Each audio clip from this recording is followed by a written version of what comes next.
Hello and welcome to another Indie Sunday.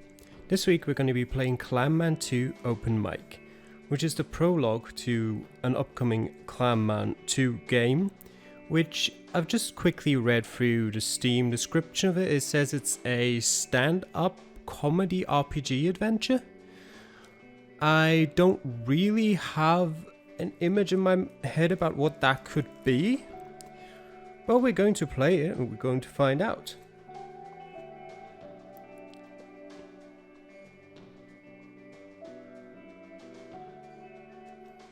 Soundtrack's very relaxing. Mara Frost Team Clam.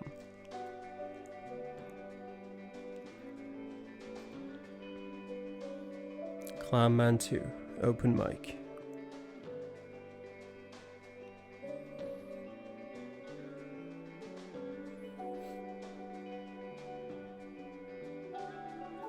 There's us. Form. Snacky Bay Prime Mayonnaise Automated Employee Evaluation Form JS34B. Uh-huh. The form on the desk in front of you. Ah, that's what it says. Okay, what else does it say? Welcome to your evaluation, employee number blank. Don't worry, this will be very brief. We're just taking a quick quarterly moment to re-establish your relationship with Snacky Bay Prime Mayonnaise. I wasn't even aware that I had a relationship with Snacky Bay... what? Of course you do. You've been at this company for years. You two have a long, rich history together. Oh, right, yeah, I remember. It's crazy. That whole conspiracy? That was 4 years ago. Time flies when you work in an office, huh? Sure, let's go on with the form, shall we? Let's. I assure you this won't take long. For this evaluation, we'll be asking you to initially state some information about yourself and then provide us with a truthful and honest estimation of your skills and abilities. Oh my gosh, fun. What is your name? Try to think of something else. Something better. Nope, can't do that. What? Why? We'd have to access your skills, only we don't know your skills just yet. Oh, so that's what all this is about? Pretty much, we can go through it later. For now, just fill in your actual name and position. What is your name? What is your position at Snacky Bay Prime Mayonnaise? I sit at a desk and sell mayonnaise 9 hours a day. It's riveting.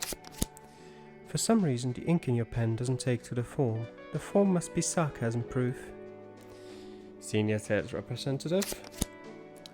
Great job filling in those two fields. Your enthusiasm and ability to follow instructions are highly valued skills here at Snacky Bay Prime Mayonnaise. Well, so far it's given me two choices and I've apparently chosen the wrong choice twice, so I'm not sure about my ability to follow instructions, but sure. Speaking of skills, let's move on to the next part of the evaluation. Using numeric values, give us your own impression of your skills, and remember, please don't overestimate yourself. Alright, let's do it. What would you say is your strongest skill? Aquadynamics? Self-awareness. Perfect. The company appreciates employees always keen and willing to apologize, especially when it isn't their fault. What about your second highest skill?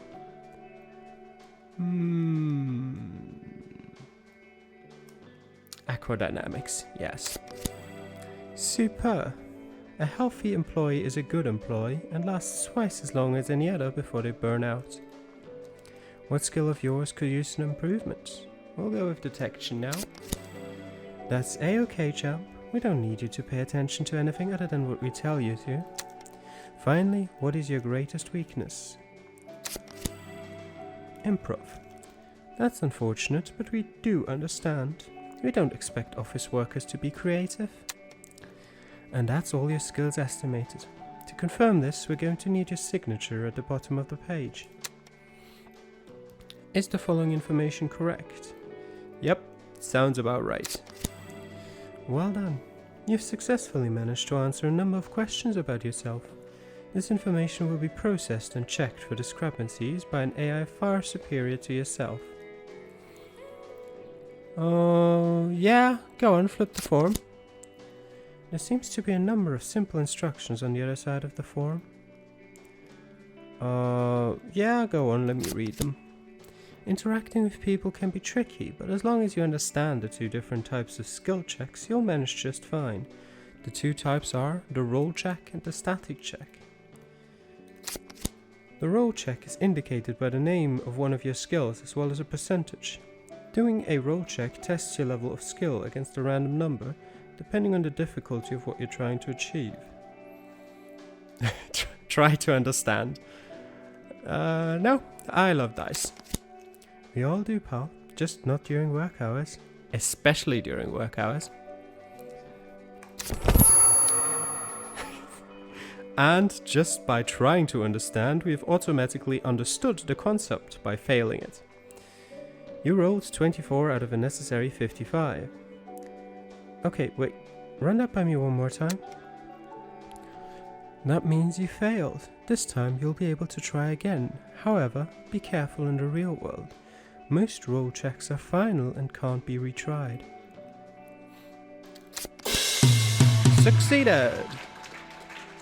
Okay, that's easy enough to understand. Great job. Is there anything else you want to know? Compared to roll checks, static checks are simple. A static check is invisible to you unless you fulfill its conditions. Static checks can be spotted by their appearance, the relevant stat followed by an indicator of how high or low that stat needed to be for that option to show up. Okay. For an example, someone with high detection will notice things someone with low detection won't. There's a spelling error there. And they're given the option to act on that. God damn it, game. Yep. That's it. That's how it works. You can thank your detection for that.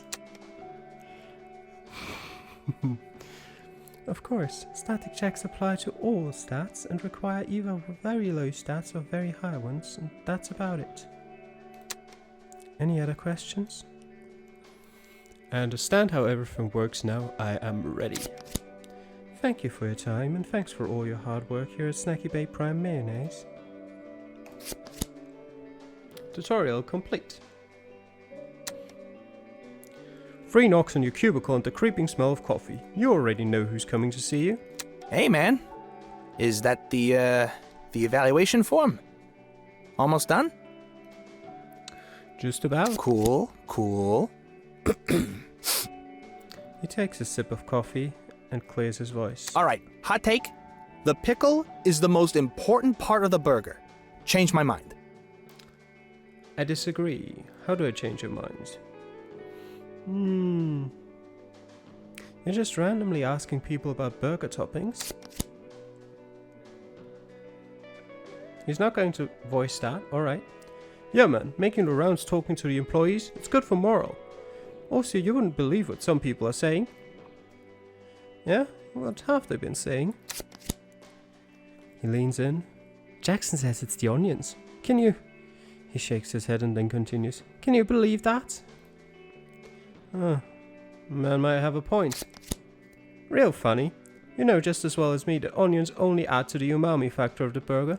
Bread and patty don't need help getting richer.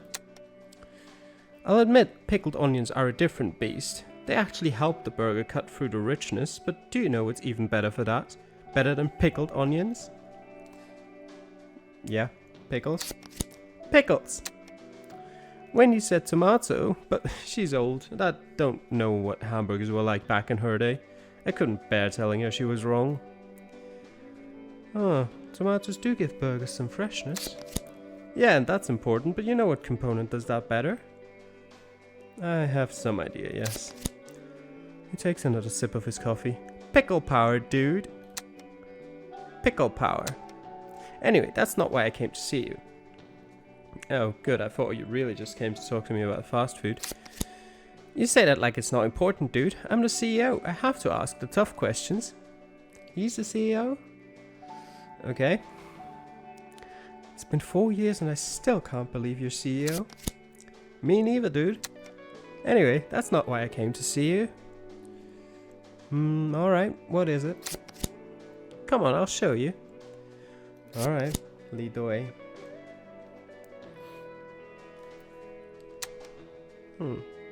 Echoes of light metallic taps and clanks climbed their way up the elevator shaft. The low, peaceful rumbling of the bowels of Snacky Bay Prime Mayonnaise office building. The relaxed breathing of a giant concrete behemoth. It sounds normal, like there's no cause for alarm. Peaceful. All is well in Snacky Bay. And for the first time in a while, Pete seems excited about something. Amazing, an elevator shaft. I can't believe it. That's not even the best part, dude. He grins. This is what I wanted to show you. Pete takes a single deep breath as if taken in the view, pointing towards the space formerly occupied by an elevator. Remember our old boss? This is his old private elevator. After he, disappeared, there was no way of getting inside. It just sat there. Until today. He disappeared, huh? He takes a step forward, carefully scanning the inside of the shaft. It must have short-circuited or something, because it just shot up through the roof this morning. Wait a minute, it shot up through the roof? Like a bullet, man. It just burst through some private elevator, huh? Did you check the roof? He nods. It's just a wreck. He managed to open it up, but there was nothing inside. I noticed something, though. He looks excited. Whatever this is, he could barely wait to tell you about it. Don't wait for me to ask, just tell me. Just building the suspense, dude. You know how the regular elevator has 10 buttons? Sure. The private elevator had 11. How awesome is that? There's a secret floor. Hang on, what was that about a quest? Oh, right, sometimes you'll come across a task or a mission that you can choose to pursue. If you do, that quest will be added to your quest journal. You can then refer to your journal whenever to check what you have done so far and what you need to do next. What's the point of these quests, you call them? Depends on the quest. Most of the time you'll learn something or get a deeper understanding of something. Or someone. That's knowledge and ideas you can use in your repertoire. However, the shape they take is decided by the outcome of that particular quest and your choices. My repertoire? We'll get into that later. For now, just remember the saying, quest good. Alright, how to check the journal. Click the checkmark icon on the lower left, next to your big dumb face. Yeah? I clicked. Nothing happens when I click it. You can't do it while talking to people. I'm not talking to people, I'm talking to myself. That would be rude. Okay, got it. Thanks, me. No problem, me. How awesome is that? There's a secret floor. That's awesome, undeniably so. I know, finally, something interesting. Honestly, dude, the CEO deal kinda sucks. It's just work on work on work, and I'm just about ready to lose it. I needed this, man. My sanity needed this. Being the CEO of a major company must be so rough for you. Senior sales representative is such a pleasure. Is it? Oh man, I'm glad one of us enjoys their job. I miss those days, honestly. Can't you just step down? I tried, but the board won't let me. I'm not sure why, but I'm stuck being CEO for like 5 more years. That sounds weird and very illegal. You should investigate that. Maybe I will. Maybe think about it. So, how do we get down there? Hesitation. He didn't think of that until now. I don't know. It's kind of high to jump.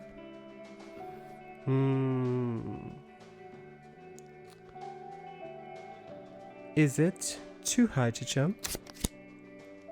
Gaping void of deafened elevators. Who knows? Why not test it out? It's too high. Okay. Any ideas? There's some people coming to fix the elevator. We could wait for them and then ask them for help. Huh. Maybe we can climb down somehow. You think we could? It would be risky, but it could work. Maybe. I don't know, man. Only if you're absolutely sure.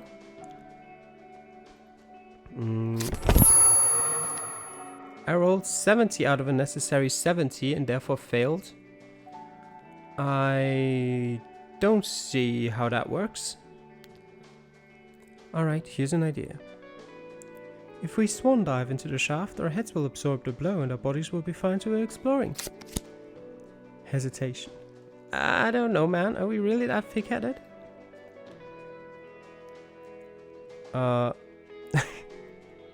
We definitely are, indubitably, undeniably so.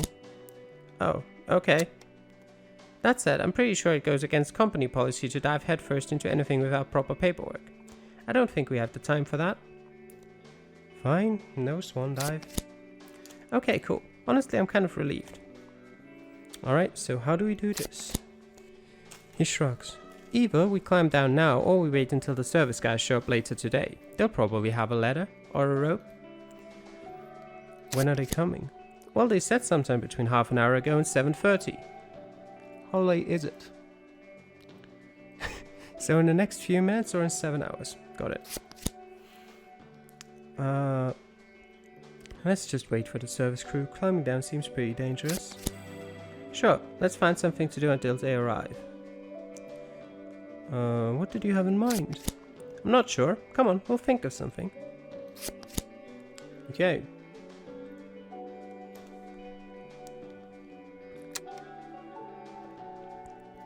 I was at the corner store yesterday. Amazing. Right, so I'm just getting some orange juice. Got a gallon of orange juice and I'm just looking at stuff. You know, candies, chips, that kind of thing. I'm trying to convince myself I either want it or I don't. Gotcha. I'm standing around, I got my orange juice and this guy walks in. Let me picture this. What did he look like? Big guy, had a red or blue shirt on with a flower pattern. Had a package under his arm, big thing, wrapped with parchment paper.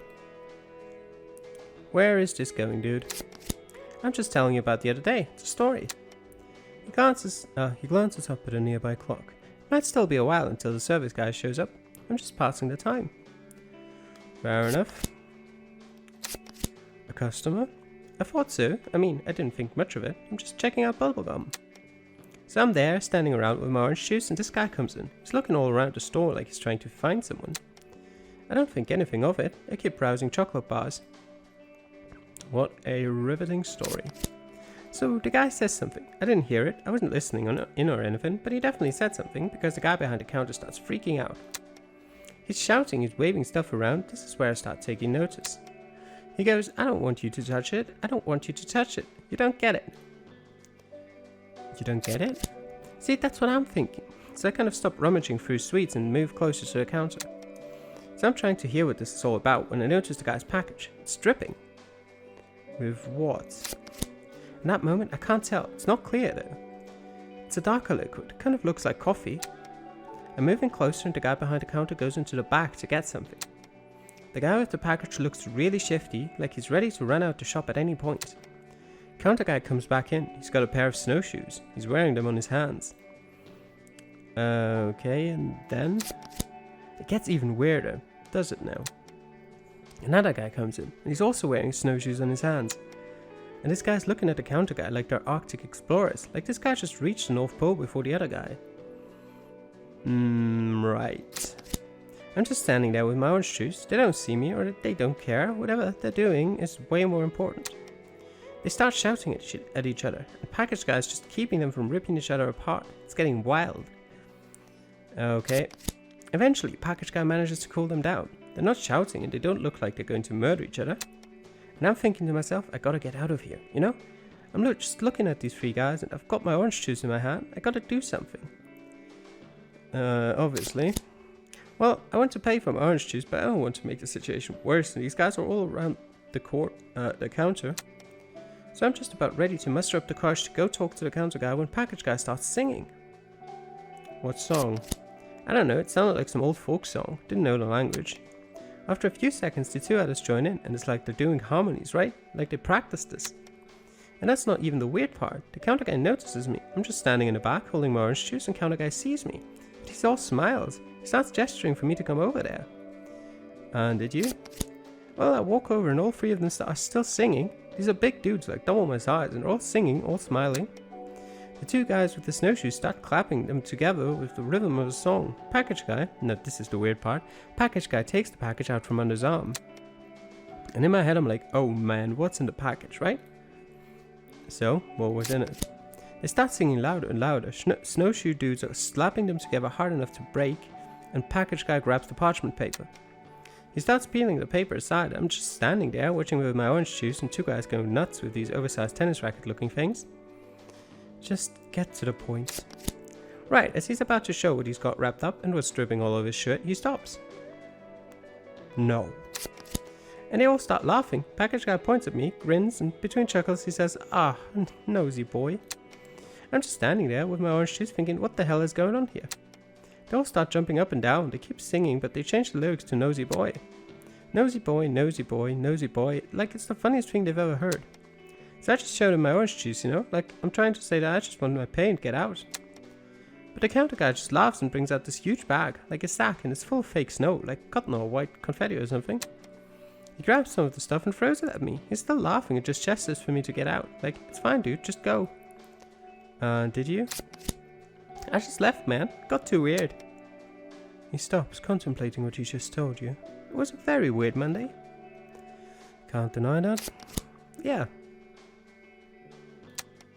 The two of you sit like this for a while. A minute passes. I walked past that same corner shop this morning though. Noticed they had a sign in the window. What did it say? Snowshoes, snow service. He grins, very wide. Pete, I swear to God. Before you can say anything, Pete's pager starts beeping. Oh, perfect timing, service guys are here. Come on dude, let's ask them for a rope or a ladder. The service crew is easygoing and lend the two of you their ladder. You place it in a shaft and make your way down into the bowels of the building. Okay, when do I get to check my quests?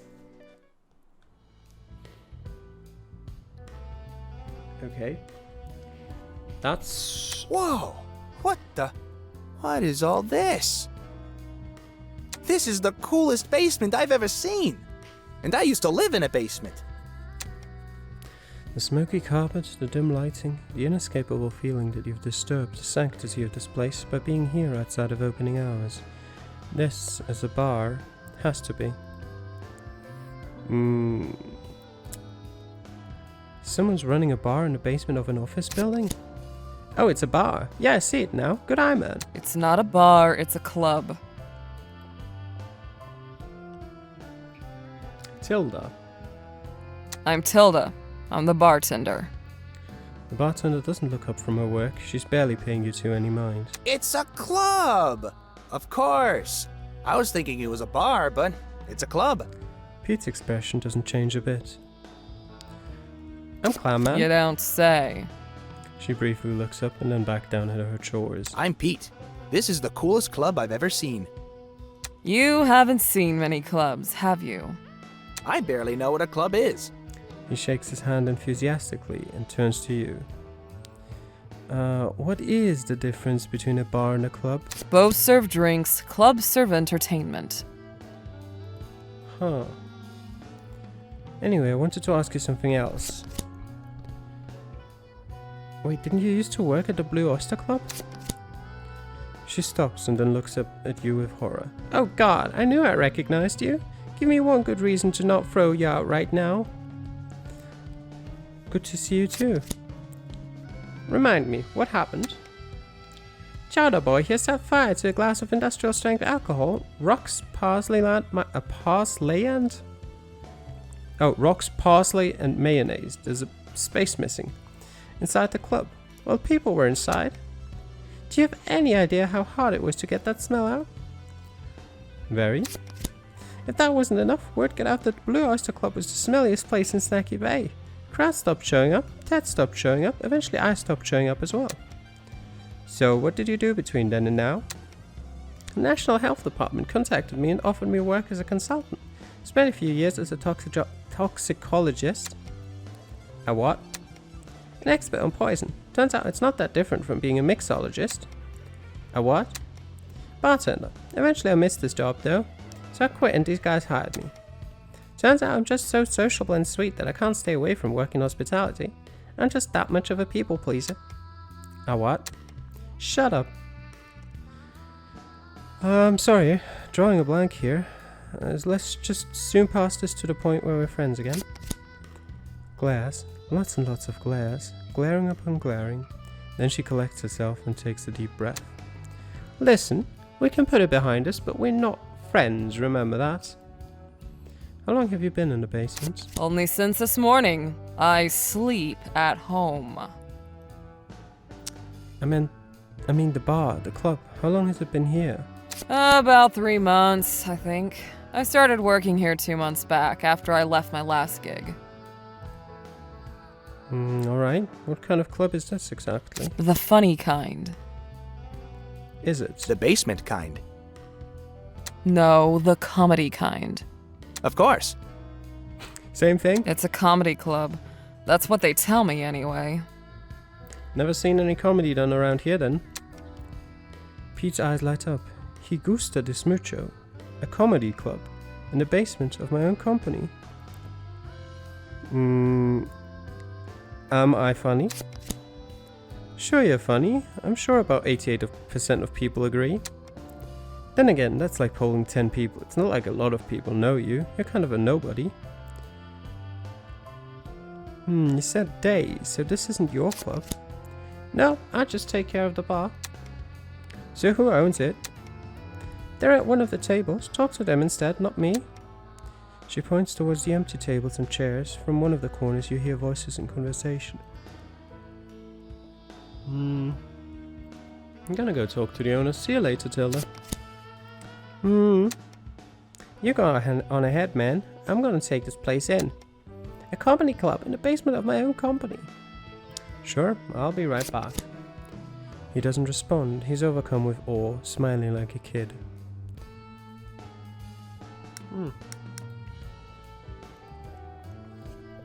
Now check out the quests we've got. The Clam elevating moment. Elevator's left its shaft, revealing a secret floor. You should get down there. There's probably some interesting plot to be had. Okay. And this corporate quell. Pete claims he's legally bound to remain CEO of the company for 5 more years. This requires thorough investigation and will probably take more than 1 day. And I've not completed the question. What's this? I've got our options here. I wonder if voices count towards SFX volume. I mean, they shouldn't, but neither should the music volume. So I wonder if you just can't change the voice volume. Because it's a bit on the loud side, but, well, apparently there's nothing we can do about it. What is that? Repertoire. Oh, repertoire. Right-click a joke to learn more about it. Who do we have? The Triad? Oh, it's just all of them. Alright. The three owners seem to be deep in thought. The large guy and the short girl either don't notice you or don't pay you any mind. It's hard to tell. The guy on your left, however, sees you approach and brightens up a little. Whoa, fresh face. Hey man, how's it going? How did you get in here? Didn't we lock the door? Al, didn't you lock the door? The girl looks up at you with a frown. Yeah, I locked the door. Look, sorry man, we're not open. The guy across the table leans back and gives you a look. Guys, come on, we were just talking about this. Ah, about random dudes breaking in and strolling up to us like they're expecting casual conversation. Uh-huh. What conversation were you having? Clay, I get what you're saying. He gestures towards you. This isn't it. Isn't what? People? We need people. Even if it's just one person. Hi, I'm Clam Man. I mean, yeah. Checks out. Mystery solved. She stifles a laugh but cracks a smile. I didn't mean to interrupt anything. Don't worry, man. Tensions are a little high. We're just dealing with something. Ugh, that's an understatement. I'm Al. He sighs. Yeah, hi. I'm Edna. I'm Clayton. Welcome to the Poseidon. This is our club. He gestures towards his companions. Why are you guys running a comedy club in our basement? We've always wanted to run a comedy club He leans in. into the ground. Ha. I love what you've done with the place. Thanks, dude. I mean, we haven't done much. It's a start. Most of the interior is done. Bar's done too.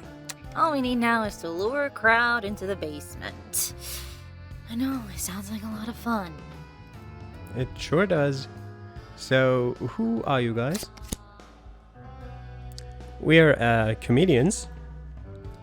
Whoa, real life comedians. Shocking, right? We exist outside of Netflix specials. Me and Edna were doing the same venues and got to know each other. Al here just got back into doing live stuff. Got tired of corporate gigs and open mics and bars. Figured it was time Snacky Bay got a real club. A club for comedians, run by comedians. That sounds awesome. When are you guys opening? The owners share a defeated sigh. Probably like 2 months ago. Oh, no, they're supposed to open tonight. Okay, that's fair. Supposed to open tonight, so in about 9 hours. That's great, right? Oh, I sense a butt there, yeah. And we sense a lack of butts and seats. Huh. Something like that. Yeah, we sort of neglected doing any marketing. That's rough. No shit. Al is contemplating something and eventually asks you. You're not doing anything right now, are you? I never do anything. Besides break-ins. Oh, I see what you're saying. Do you think you could help us out? Help with what? Getting the word out. Letting people know we're opening, that we exist. I mean, you came across a secret underground illegal lair. You're going to tell someone no matter what, right? Like the police? Sure, chances are they'll just laugh at you though. Tell everyone else, so they can come laugh at us instead. Fine, I'll get the word out. Sweet, thanks man. That's a huge load off our shoulders. Self-awareness average. Coincidentally, you feel like a huge load has been placed on you. Weird, huh? That's one problem solved. On to the next, I guess. We're one act short of a show. Everyone we know is booked. Right now it's just the 3 of us. Clayton nods and chuckles. You don't happen to do stand-up, do you? How hard can it be? Oh yeah, you're right. It's the easiest thing in the world. You're just talking to a mic and people laugh. Bing, bam, boom. Comedy is a very serious thing, dude. Why not give it a shot? If it's so easy, you wouldn't mind performing tonight, right? If you're up for it, we need another comic for the opening. There's a first time for everything. Sure, why not? What's the worst that could happen? A lynch mob? They're a real riot. Great, we've got a full show. Yay. Just kidding. Appreciate it, my dude. Yeah, don't worry. We're just fucking around. You'll do fine. Alright, here's the plan. We get the place ready for tonight, Tilda gets the bar in top shape, and you get in touch with a newspaper or something. Get the word out. How does that sound? How do I get the word out? Don't bother running around telling random people. Find someone with reach. A journalist, a media guy, something like that. Try to make the news if you can. But what about me? What about my routine? Don't worry about it. Just get out there. As long as you observe the world around you and talk to people, you'll think of something to joke about. I'm confused. Where do I find inspiration? Just talk to people. Help them. Listen to them. Do shit. The world's an absurd place. There's plenty to joke about. How many jokes do I need? You don't have to go on for long. Just a few minutes. Something like 3 good bits should be enough. Come up with 3 jokes. Got it. Bits. We call them bits. Oh, that sounds easy enough. Alright, I can totally do this. Awesome. Alright, we'll get everything set up here. Come back when you have some jokes and we'll help you workshop. Don't stress too much about it, alright? Anything can be made funny. Good luck, my dude. Oh, let your friend know before you go. I'm worried he's going to stand there forever if you don't. Oh, he absolutely will. Got 2... Wait, wrong one. We got 2 more quests, didn't we? Yep, get funny and come one, come all. Alright. How do I exit out of the... Oh, close window, there it is. Alright, Pete, we're going. He's silent, as awestruck as you left him. Got some news for you, buddy. He doesn't take his eye off the sea of chairs and tables. Oh yeah? What's up? I'm going to do stand-up. His jaw hits the floor. No way, no way! My best friend is going to be a comedian. Dude, that's awesome! Kind of excited. Imagine how I feel. Dude, I'm so stoked. This is the best thing ever. What are you going to joke about? Office work? That whole conspiracy ordeal from a few years ago? It sounds like an idea, actually. Well, dude, whatever it is, you're going to kill it. Take as much time off from work as you want, dude. I mean it. I guess we should get going. Are you done here? Sure, let's go. Either way, man, I guess we can exit the way we came. We certainly can. That being said, I want to have a quick look around here. There is a microphone there that we can potentially interact with. Doesn't stink of beer and spit. Must be new. Okay. That's not a lot of interaction with the microphone. Alright, let's head back. Do I just go here? Yes, I do. Just go here. Mystery solved, huh? It's a comedy club. In the basement of my own company. How awesome is that? Fist bump. Your knuckles crack as you and Pete swing your closed fist against each other. You basically punched your hand. Obviously, he's still very excited. Oh damn, sorry dude, did that hurt? Not at all, my bro. He closes his fist again. Alright.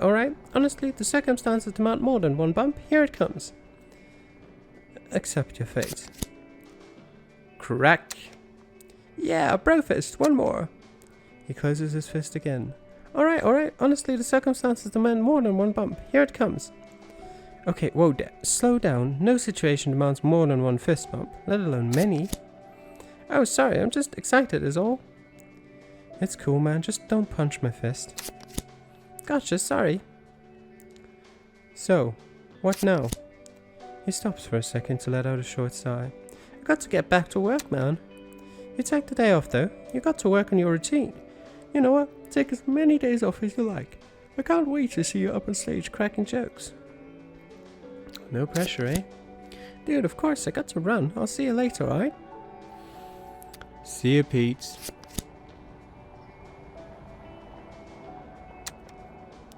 The street is empty, which in turn makes it easy to notice the little things. And the most dominant little thing right now is the man across the street outside the cafe. It looks like he wants to talk to you. Your call, Chief. Click on the checkmark symbol on the lower left side of the screen to view your quests. There's a compass. My apartment, the Poseidon, Cafe, and Snacky Mart. Alright, Snacky Bay over there. Nope, not out of the menu. There's an alley here. Can I move? Or do I? No, I definitely have to just click. Is this the dude outside of the cafe? I'd assume so. Cafe owner. Dirt and dust are gathering in the lanky mackerel's mop. It's unclear whether or not it is intentional. Hey you! You notice an embroidered name on his apron. Mac. I saw you leaving across the street. You in with those people? Not part of anything with anyone. I'm all on my own. He continues, mopping the asphalt. Doesn't surprise me. Keep it that way. Why did you ask about the Poseidon? Because I know that kind of business, and I know it's bad business. It'll be gone within a week, trust me. Why are you mopping the asphalt? Because we're closed, and I'm not going to pay someone to do something I can handle by myself anyway. No, why are you mopping the asphalt? Because it has to be done. But why? He stops, exhales, and grits his teeth at you. Do you want to mop the asphalt? No, I don't. I don't see why anyone would mop the asphalt in the first place. Clearly you've never worked in hospitality. Psh. I still don't get it. I don't care. Figure out why he's mopping the asphalt. 25%. Oof. Failed. He's mopping it because he wants to mop it. You want to mop the asphalt? He looks at you but says nothing, just keeps mopping. Is that why you do it? Nothing. I must know, tell me. Zilch, nada, nothing. Curse the heavens. Oh yeah, up yours, buddy. Fine, I don't care. I don't know why I even care. those people? He lifts them up off the asphalt and pokes the air towards the other side of the street. The comics! No, not very funny. He continues, mopping the asphalt. Doesn't surprise me. Keep it that way. Whatever you say. See ya. He grunts the farewell. Okay. Not a big fan of the comics. What else can I do? Over here? Anything to do?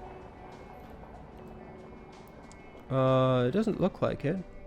Ads and posters for just about everything and nothing. Alright.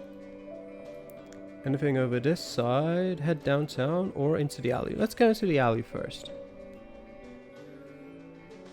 The duck is nigh. Bill. Everyone's favorite homeless conspiracy theorist and one of your oldest friends in Snacky Bay. You can't tell what he's reading, but he's tearing through whatever book it is. His eyes don't leave the page as he acknowledges you. Just a second. His reading intensifies as he tears through the current pages in a matter of seconds. There, sorry, I was in the middle of a really good part. What's up? Good book, huh? Really good book. He turns the front towards you so you can read it. It says, Temporality, Just a Prawn in Time, written by Magnus Atom.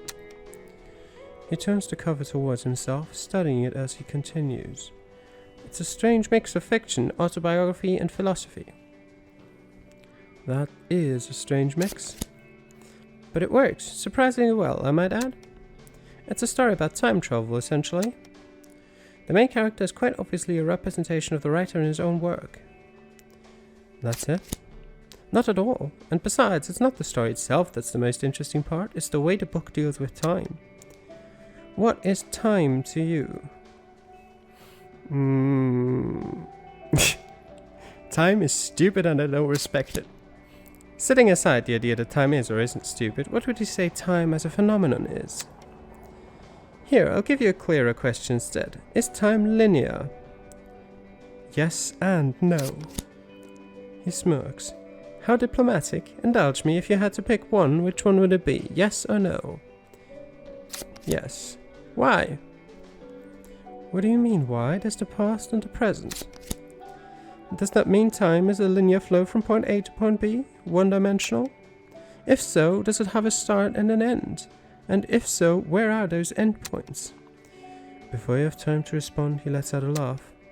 Ah, they're just questions, brain teasers without answers. That's essentially what the book is about, relativity and topology of time. How we represent time and how we perceive time, as well as how that shapes our view of the concept. Why does any of this matter? I don't know, maybe it will become useful later on. Anyway, I'm sorry to have derailed this entire conversation. Was there something you wanted to talk about? Inspect the sign next to him. In large bold letters, the words, "The duck is nigh," a warning, but a hopeful one. Bill notices you looking at it. You want it?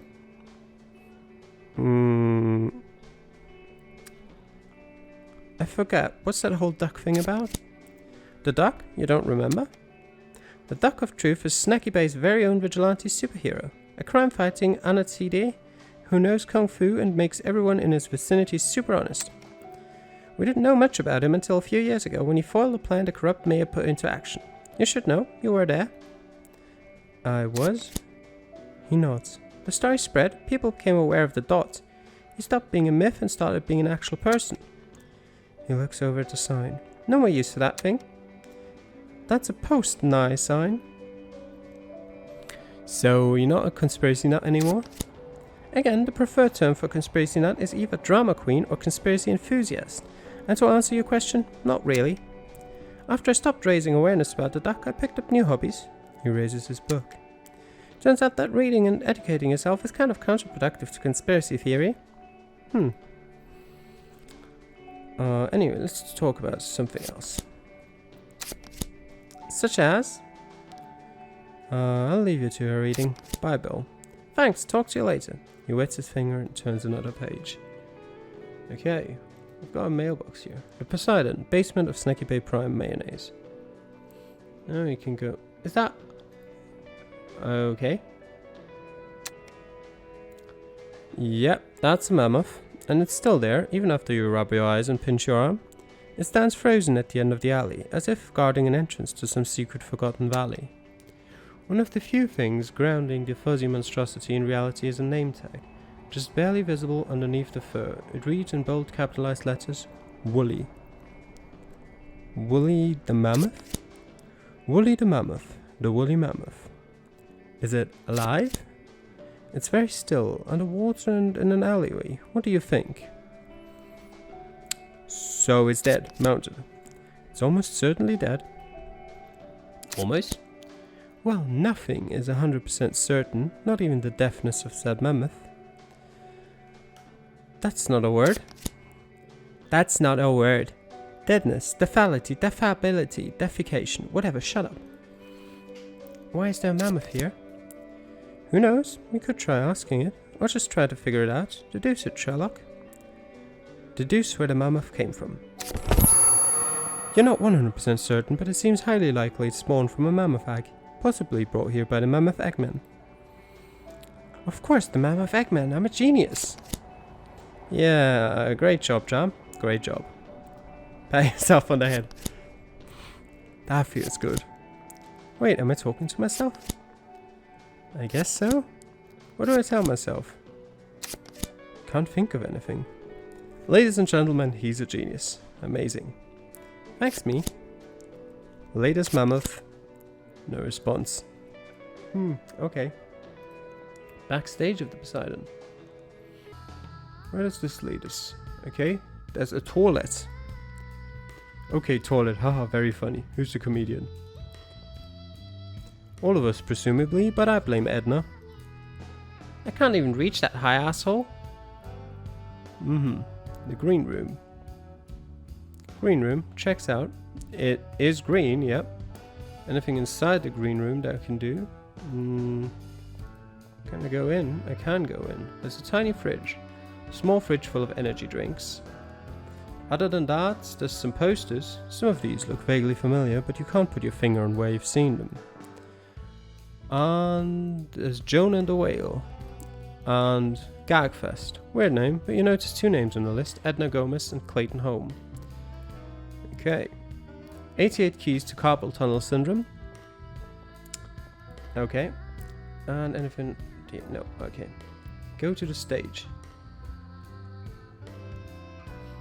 I hope I can go back out that way as well. Yep, looks like it. Alright, let's head back out and go downtown.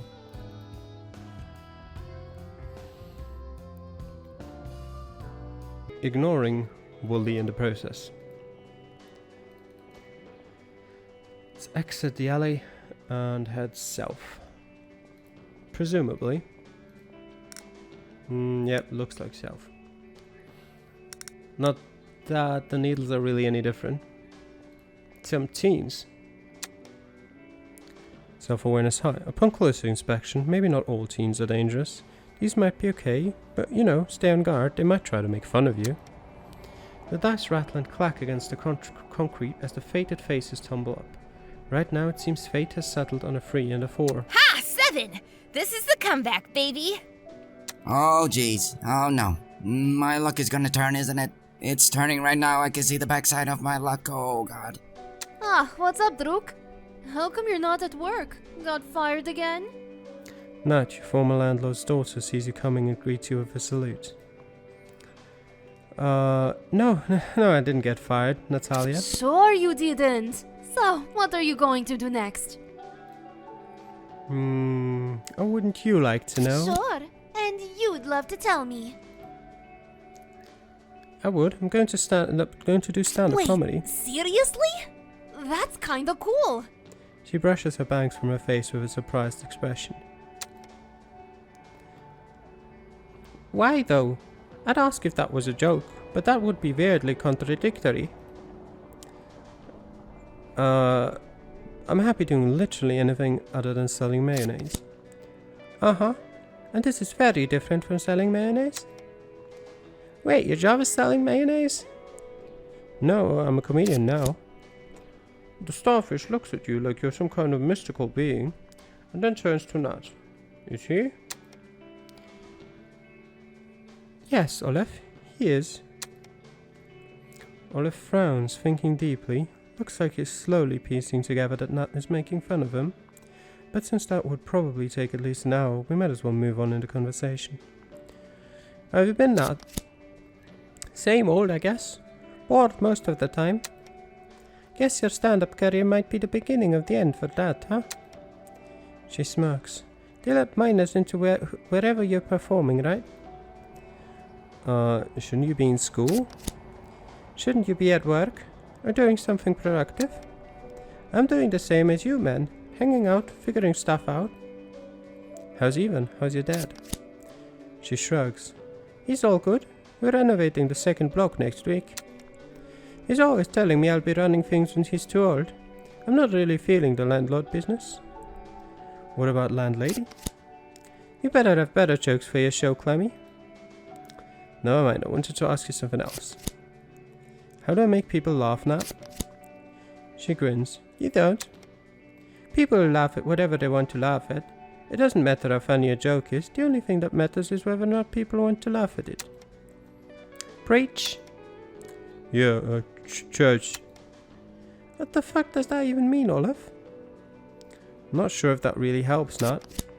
She shrugs. Not sure it's supposed to either. Just don't worry so much. I guess if you're doing stand-up at a club for stand-up, people will be there hoping to enjoy themselves, maybe.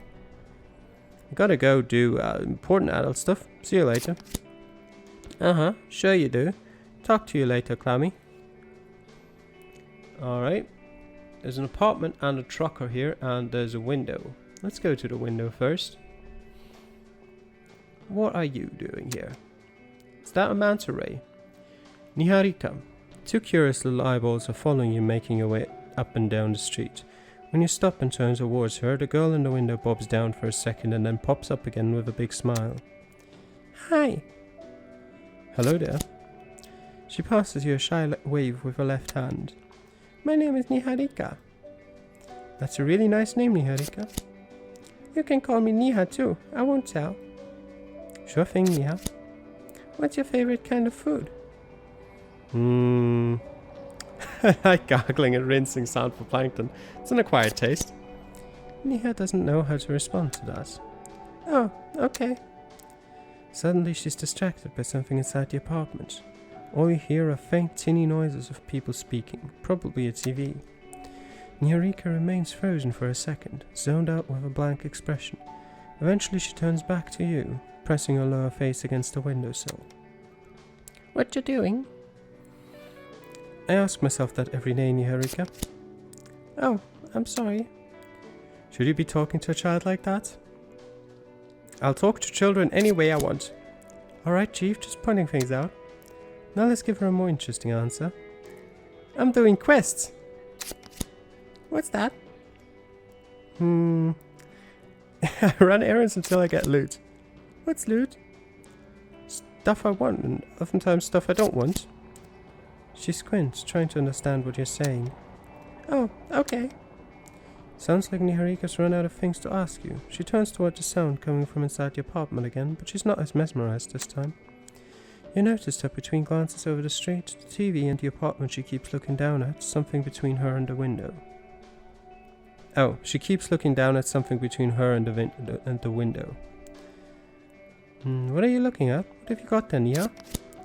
She looks down and turns her shoulders from side to side. It's a letter. Did you write the letter, Nia? Another nod. Who's it for, Nia? I wrote it for my dad. He lives in a fancy house, but it's really far away and I can't go out very far. You can't go out? How come? I can get sick really easy. That's why I stay inside. Where exactly does your dad live? It's really far away, but I have the address on the letter so the postman can get it to him. Are you going to put it in the mail? She ducks down below the window again. I can't go outside. I'm not allowed to. I can put your letter in the mail, Niha. Her jaw drops and her shoulders tense up. Really? Can you do that? Thank you, sir. She lifts the letter over the windowsill and hands it to you. There's a mailbox across the street behind you, sir. You got it, Niha. I'll be back in a moment. She squeals with joy. Yay, thank you. I like Nia. There's the mailbox. We'll post that letter for her. You step in front of the mailbox and the letter hatch opens up. You hear coughing as some dirt and dust settles. No, this mailbox is closed today. Have a nice day.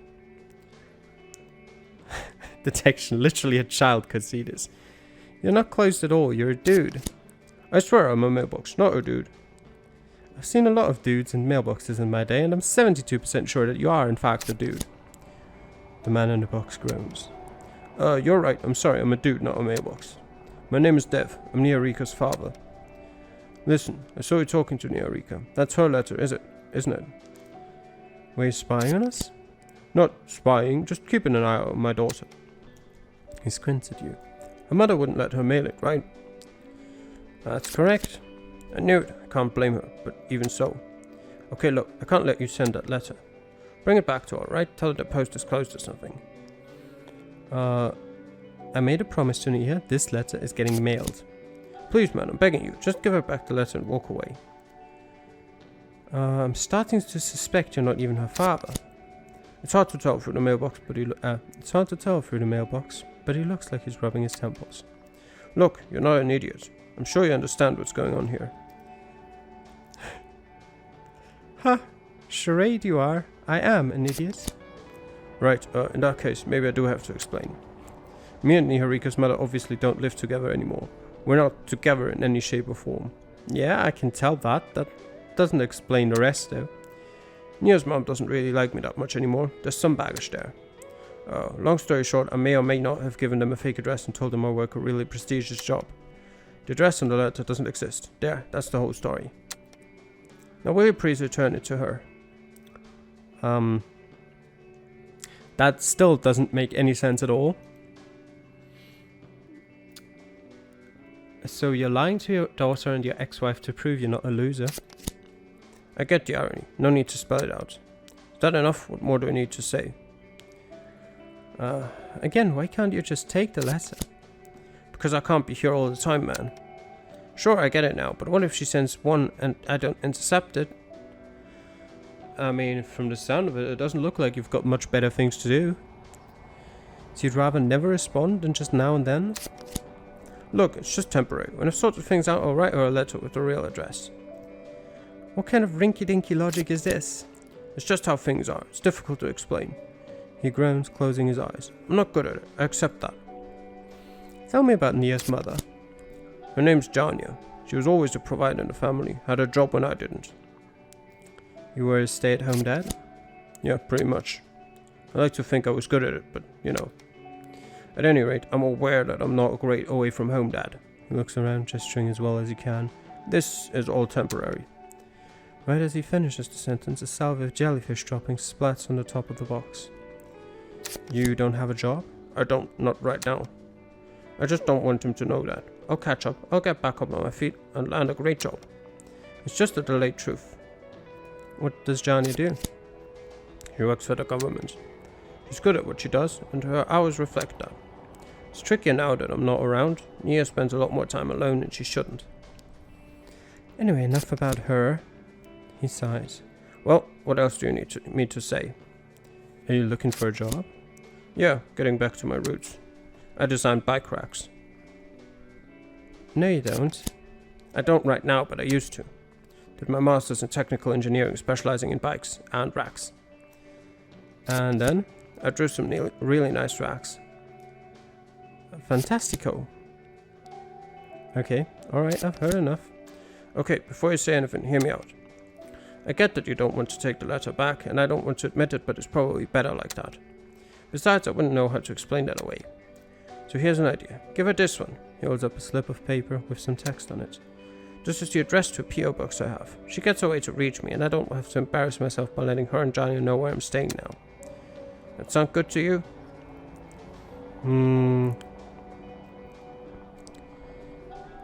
You should be honest with her. Give me your real address. Come on, man, I can't. Convince Dev to give you his address. Succeeded. He isn't a bad father. He didn't used to be anyway. Make him remember that. She holds you in very high regard, Dev. Don't let her start believing that her love and faith in you is misplaced. Death doesn't respond, not immediately. He takes off his glasses, wipes them clean, rests his face in his palm for a moment, and then speaks up. Alright. Inside the mailbox, Death fiddles around, searching for something. Eventually he stops to scribble something on a scrap of paper. He reaches up and hands it to you through the slit. Here. Look at the address. He lives in a homeless shelter. Ask him about it. Before you have time to say anything, he stops you. Let's not right now. There's no shame in this, Death. I keep telling myself that too. I'm trying to accept it. Come on, go talk to her. I'll be here. Alright. Niha, I'm back. Niha greets you with an excited smile. Hello, sir. Did you manage to post my letter yet? There was a slight problem with your letter, Niha. Oh no, did you drop it? There's an issue with the address. What's wrong with it? Did I spell it wrong? No, that address doesn't actually exist. What do you mean, sir? Your father made a mistake and gave you the wrong address. Oh, that's okay. Everyone makes mistakes. That's very understanding of you, Niha. She blushes. Okay. Do you know his real address, sir? I do. Oh, okay. May I have that address, sir? Of course, Niha. Yay! She bounces up and down into view until she abruptly freezes. Oh, could you please write the address? Could you please write it on the letter? She ducks down again while awaiting your response. She must feel like she's been asking a lot of you. Of course, Niha. A grateful smile. Oh, good. Thank you, sir. Okay. Do we still have to give the letter to her father? Probably. Here you go. Death seems nervous as you return with the letter. How did it go? She's a great kid. Yeah, she is. I know this is weird for you, but I just wanted to say I appreciate it. I've been putting it off for so long. Thanks for the wake-up call. Good luck, Death. Thanks, man. I owe you one. Oh boy, well, this was fun. What do you want? Take it easy, I'm just here to debrief. Anyway, maybe we can learn something from this. Learn something? As in turn this into a stand-up bed? Not the sad parts, not the saddest ones anyway, but maybe something about communication. Something that resonates with everyone. You know what? Let's not overcomplicate things. I'm getting a joke about crushing the dreams of children, aren't I? Exactly, you got number 5, being honest to kids. Okay. Nope, that was again the wrong one.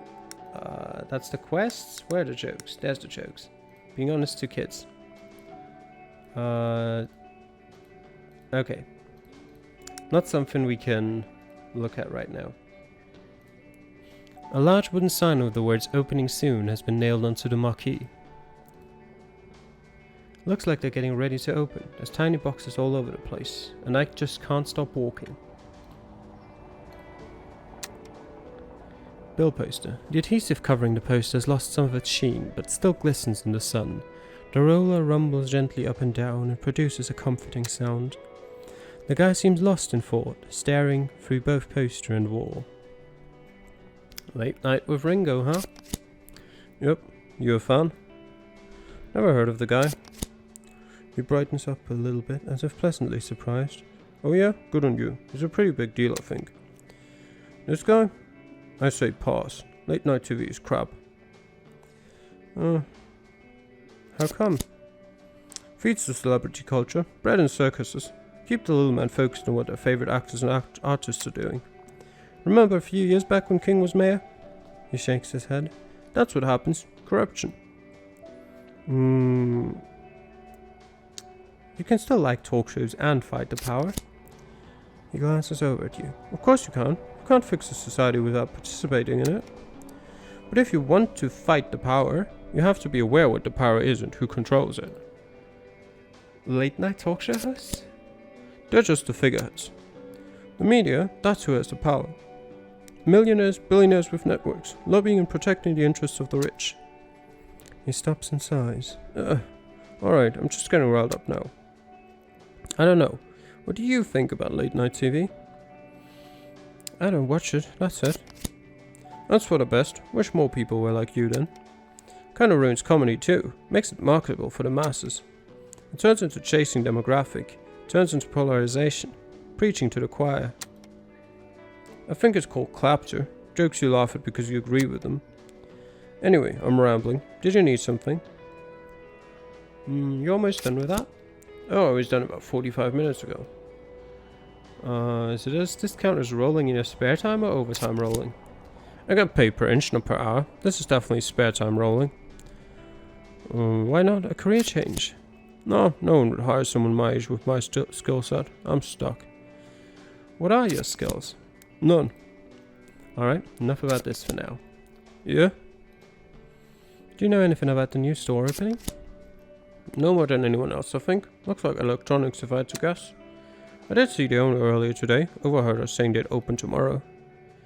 You're providing a great service. Goodbye. Sure. Didn't get much out of him, but that's okay. The Snacky Mart. Alright, what do we have in Snacky Mart?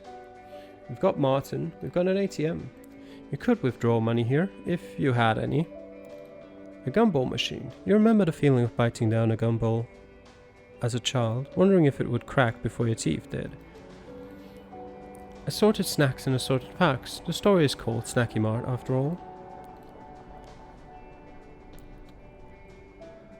The usual essentials. Soup, canned food, and post-apocalyptic survival kits. Alright. A coffee maker. This is where the cheapest possible takeaway coffee is made. You're standing on sacred, coarsely ground. Alright, what do we have over here? We've got a fridge. With someone in it. Window's pretty frosted. It's hard to see inside. There's nothing in this fridge, I know this for a fact. You are so right. So right. You should share this information with people in the general vicinity. Yes, I will. I am so right. So right. See you, Clam Man. Can I go talk to the fridge again? Yeah, I can. Open the door. Locked or frozen. Either way, it's not budging. How convenient. Stay classy, fridge. See ya. Keep it cool. Alright, so I can't get into the fridge. Oh wait, there was a gift card still. Delicious time. Gift cards for frozen goods. 50% off. Okay, let's talk to Martin. You've been here before, and you know Martin. You know him from way back even. He's been in retail for ages, and he's never been particularly stoked about it. The Marlin clerk exerts a faint smile from behind the counter. Welcome to Snacky Mart. We sell stuff. Oh, hey man, what's up? His expression relaxes, and he goes back to alternating between daydreaming and tapping on his phone. Slow day, huh? He groans, rubbing his temples. I'm losing it. I need to get out and even take my old job back. For a moment it looks like he's about to say something, but he stops himself and shrugs. You used to sell knots, didn't you? Yep, ropes and knots. Man, I can't believe I'm looking back on that fondly. You ever feel stuck, like you're not getting anywhere? Sometimes, I guess. Ever feel like you should be doing more with your life? Gosh, yes, all the time. So what would you like to do? If you could do anything, I mean. I'm actually getting into stand-up comedy. Getting them to laugh with you instead, huh? I did that back at the rope and knot shop. I used to joke about it. I'd say we can't all be winners when I told people I worked in a rope and knot shop. Staying positive is healthy, dude. There are better ways of staying positive. I mean, if you're in a bad situation and you should try to get out, you're doing yourself no favors by trying to stay positive. He stops for a second and looks down. Sometimes you shouldn't be positive. Like, stop bullshitting yourself. You can be a realist and still be positive. So they say. Doesn't make it easier though. He doesn't look like he wants to talk about it anymore. There's nothing in the fridge. I think there's a bunch of stuff in the fridges actually. Doubt. I'm telling you, dude, I stocked those fridges, there's stuff in there. I'm telling you, dude, I stocked those fridges, there's stuff in there. No, there's nothing in there. Alright, there is? Yeah, milk, soda, drinks, some food, and a dude. There's a dude in the fridge? Yeah, there's a dude in the fridge. He scratches his head. I'm surprised you didn't notice. I saw you staring right at it. Everything I know is a lie. I'm pretty sure you knew more than the contents of the fridge, or lack thereof. Go check it out for yourself. Gonna go investigate. See you, Martin. Sure thing, buddy. What? You don't say there's something in this fridge? I don't see anything. I heard there is something in the fridge. Alright, checks up. You got me. You're such an observant investigator. Yeah, you couldn't fool me. Yeah, you're way too smart for me. There's a person in the fridge. I can see you. Oh wow, that's cool. It's almost like there was just a sheet of glass between us. He turns back to his work. Whatever that is. I'm Luther. Can I help you with something? What you doing in there? Conducting long-term investigative research into what it's like being in a fridge. It's been a dry month for news. News? Why are you talking about news? I'm a journalist. I do journalism. I report the news mostly. Well, I say news, but oftentimes it's just filler. No, I don't mind admitting that. Filler makes the world go round. I'm sure you agree. If the filler is killer, it's certainly thriller, but otherwise certainly not. But if the filler is thriller, it's no longer filler. If a filler is a killer, it becomes a top biller. Outrhyme this fool. Succeeded! Right, biller, killer, thriller, filler, tiller, gorilla, miller, pillar. If the filler is killer, then the top biller doesn't have to be such a thriller. The filler is a pillar, so the top biller can be chiller. Alright, fair enough. So was there something you needed, or can I get back to work here? A journalist, you say? I might have a scoop for you. If I had a cent for every time someone told me that. But sure, go ahead. What's the story? There's a new club in town, opened by no one in particular.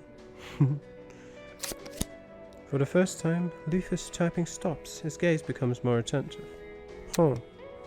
That actually does sound like news. He looks down at the time and then back up at you. I have 5 minutes. I have 5 minutes right now. Quick interview, you and me. Okay, sure, let's do it. Great. Luther pulls out a smart portable recorder and presses it up against the glass door. First of all, what's your name? Clam. No, what's your real name? No, it's actually Clam. Oh, I'm sorry. So, Mr. Man, what do you do? Oh god, what do I do? Alright, take it easy. We can figure this out. No need to panic. Alright. So how do we solve this? Well, let's backtrack. What was the last thing you did today? Worry about death? Worry about your own death or death in general? I mean, we're all going to die. Alright, we can work with that. Did you hear me? I'm not sure how well my voice carries through this door. I asked, what do you do? I'm a comedian. Really? Alright, if you say so. I suppose that makes sense, considering what you're plugging. So, a comedy club. Why? Because there's always room for culture. Laughter is the best medicine. After medicine. He types away. Laughter, culture, cliches. Got it. And are you the owner of this club? No, it's run by a group of comedians. Run by the community. Not worried, this might end up being an exclusive ordeal. Comedy's for everyone, I'm not worried. So you'll be booking the blandest comedians possible then. Got it. Alright, that's about it. Anything you want to add?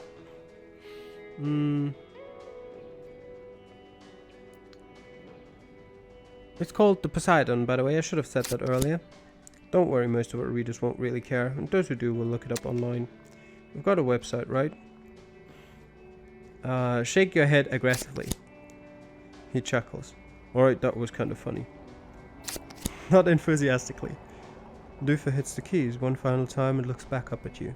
Alright, I'll run this past my editor and I'll be up either tonight or tomorrow. You wrote the whole thing already? It's not a 2-page spread, man. It's a notice about an opening. I could literally write this with my eyes closed. Fine, that's all you need?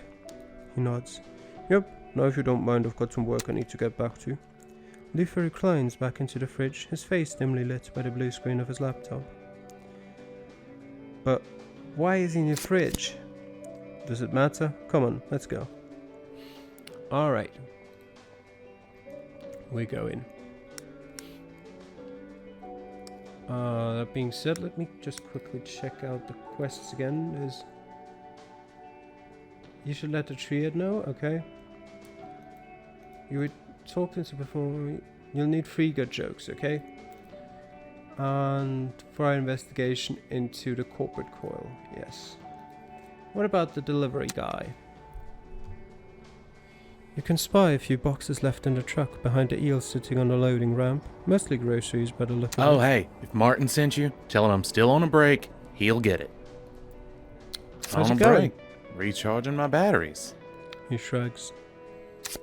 What are you looking at? Just a sub I follow. Mostly shitposting, but you know, the good kind. A sub? Oh, like an online community. It's for these less players I've been following. They're pretty fun, I think. What's the good kind? Inside joke memes. General talk about the community. Everlac, that kind of thing. Everlac? A very, very specific inside joke. Look it up. You're gonna love it. Cool. Anyway, I wanted to ask you other things. Important things. I'll leave it to it then. Appreciate it. Very important things, yes. Alright, is there presumably nothing I can do down here? Alright, what about over here? No, okay. Old building. The door is clearly locked, but you can hear loud noises coming from inside. But we can't enter. Does Nia have anything else to say?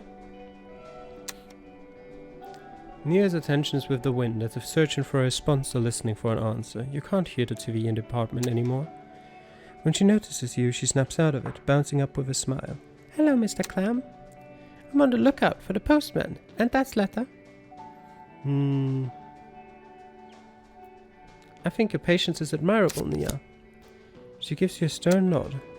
I don't know what that means. It means your dad thinks you're the best thing in the world.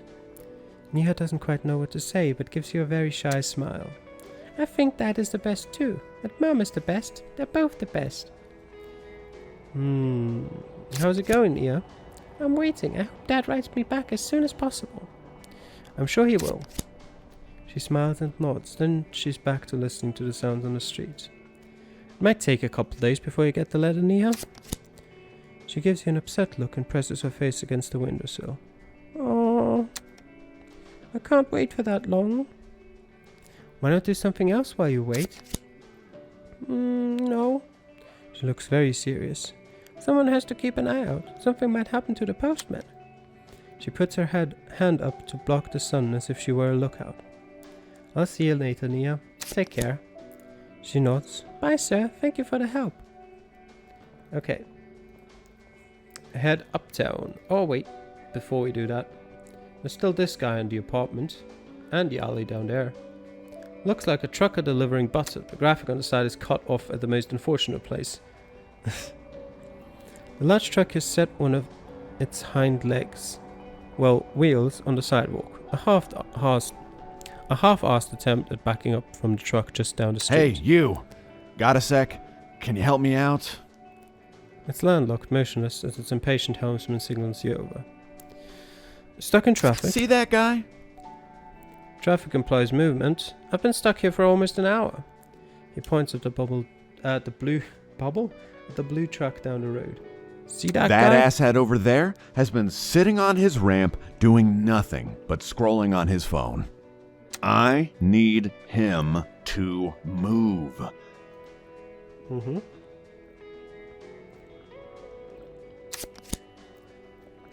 You want me to make him move? Me? What? Why couldn't I ask you? Do I look like the type who gets things done? You look like the kind of person who does what people ask him to. I am. There we go. Now will you please try to convince him? The guy won't listen to me. It's not like I can leave my truck long enough to convince him either. What's in it for me? He groans, looking around as if literally searching for something in return. Eventually his eyes settle on his truck. Fuck, do you like butter? Butter's great. Look, I'll give you some butter. Just do it, alright? Yes, butter is perfection. He rubs his eyes. Whatever. Sure, I'll help you out. Great, get to it. The shipment's already late. I don't care how you do it, just make him move. I need to get back on the road. About moving your truck. Get rid of it, push it, make the guy move, anything that lets me get out of here. If he's on a break, I should try to convince him it's over. Shit, if you think that'll work, then why not? Just make sure to hurry up, alright? Time is working against me here. Use time against him, eh? You said it in a really weird way, but I honestly could not care less, so eh. He shrugs. Okay. Finally, a good idea. Now get to work and let me do the same. Let me get down here. Let me talk to this. Okay. Let me move all the way around then. Wait, there's a plant. Let's check out the plant. Well, it's kelp. Can't be helped. Okay. Delivery guy. I'm coming for you. Break time's over. The delivery guy keeps scrolling through content on his phone, momentarily looking up and giving you a solitary nod. Can we talk about your truck for a second? What about it? No. Could you move it? I'm on break. I'll move it later when I'm off break. Couldn't you just back it up or drive it down the road a little? I definitely could when I'm not on break. I'll be happy to then. Just relax, dude. I'll move it later. Let's talk about this break of yours. I've got some questions. Questions about my break? Sure, shoot. I'm using time against you, somehow. Okay. Okay, we're going to need some heavier ammunition than that. Let's find someone smart and ask them. How is it going? The break? Pretty well. Okay. How long have you been on break? He looks at the time. Half the break. And how long is that? If you double it, it's a full break. Let's talk about this break of yours. Okay, no, I've done all of that. Let's talk about something else. Sure. I have nothing to say. Will do. Alright, maybe we need to talk to the trucker again and figure out a better way to make him move the truck. The trucker stares at the truck down the road and groans. It's still there. When are you going to do something about it? Get rid of it. Push it. Yeah. Wait, why don't you just back up and drive around? Because this is my route. You don't deviate from the route. Maybe you could deviate from the route just a little bit, as a treat. Look, even if I wanted to back up, there's a bunch of kids back there. My insurance doesn't cover that. What if I make them move? He stops. The satisfaction of making the other truck move clearly means a lot to him, but eventually continues. If you can make them move, then maybe I can back up. We'll see. Alright. We'll talk to them again then. Dice are rolling, hormones are flowing. Lena and Olaf keep their eyes fixed on the rolls, but not greet you with a quick sup. I need you guys to move so that truck can back up. You mean the Durak who's been shouting at the guy by the store? Yeah. Why would we want to help him out? Convince them to move. That's how it works. It's not just about making it easier for the trucker. He's taking it out on the delivery guy, and he doesn't deserve that. You should tell them that. I get you guys wanting to piss this guy off, but he's really bothering the delivery guy. He doesn't deserve that. The teens look among each other, contemplating what you said. Nat looks at the trucker with a sigh. So you'll move? Ugh, fine. Tell asshole that we'll move as soon as he starts backing up. Okay. I'll tell asshole that. Hey asshole. The teenagers will move. You're clear to back up. His brow furrows as he swings his head to the side to scan for the teens. They've moved out of the way, but it's clear that this wasn't the outcome he was hoping for. Sure, but I'm not sure there's enough space either way. The problem is solved, just back up. He says nothing, just grunts at the truck by the snacky mart. Fine, I guess I'll head out. Wait, what about the butter? What about it? Can I have some? He thinks for a moment, splitting his attention between the other truck and the street behind him. No. He doesn't wait for a response and instead climbs into the driver's seat of his truck. The trucks start up simultaneously, with the blue one in front slowly moving in on the street, giving just enough space for the trucker who speeds on by. As soon as he's passed, the blue truck backs right on up again, the delivery guy resuming both his brake and his blocking of the street. Nat, Lena and Olaf flip him off on his way out of the neighborhood and take up their positions once more.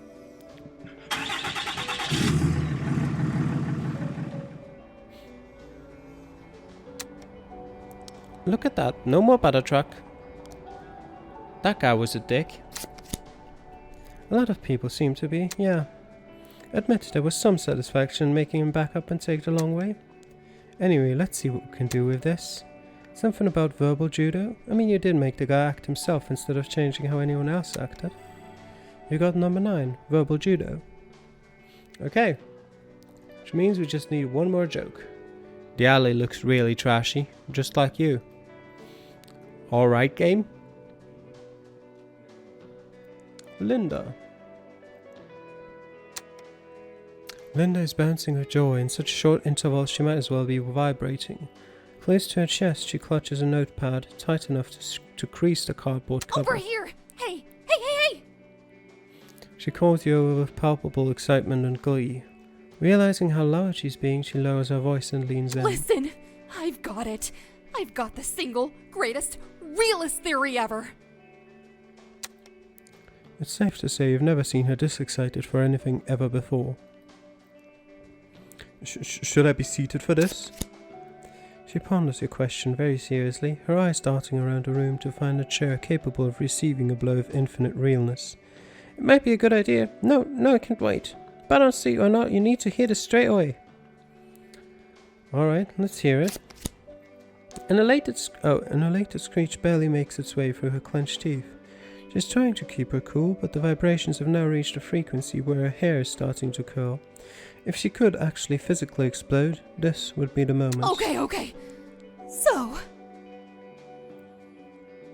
She closes her eyes, retaining composure, opens them up and looks at you with the conviction of a globally renowned scientist who is evidently, completely, totally convinced about something. You know how everyone is really awkward. Yeah, go on. No one has ever quantified awkwardness. No one has ever created a scale for being socially inept. Until now, I present to you. She adjusts, preparing herself to deliver the coup de grace.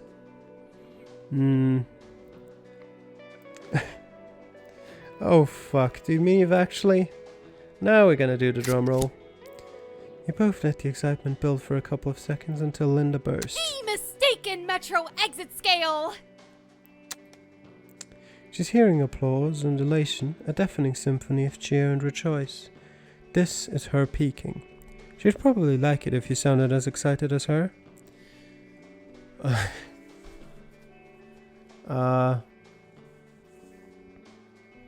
Come up with a more clever name than that.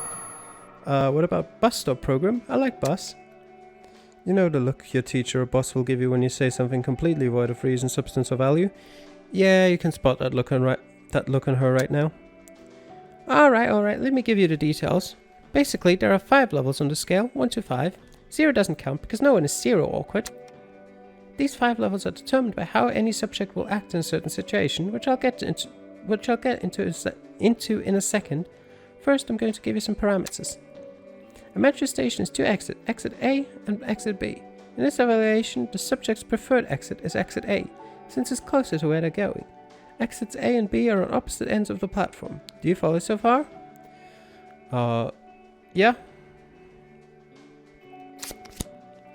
Great. She adjusts her stance as if to seem more scientific and knowledgeable. Now to place someone on the scale, we have to imagine a situation. Picture this. You get off at the station, you manage to cover a little bit of distance in one direction, believing you're heading for exit A, when suddenly you realize you're going the wrong way. What do you do?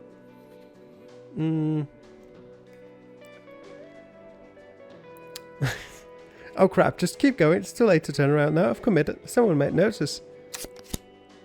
Oh man, you're a level 4. That's serious stuff. I thought you were set. She stops herself for a second, considering what to say next. I mean, level 4 is fine. Yeah, level 4 is okay. And there you go. We've successfully quantified awkwardness in a way that everyone can understand. Okay, I've got some questions about your scale.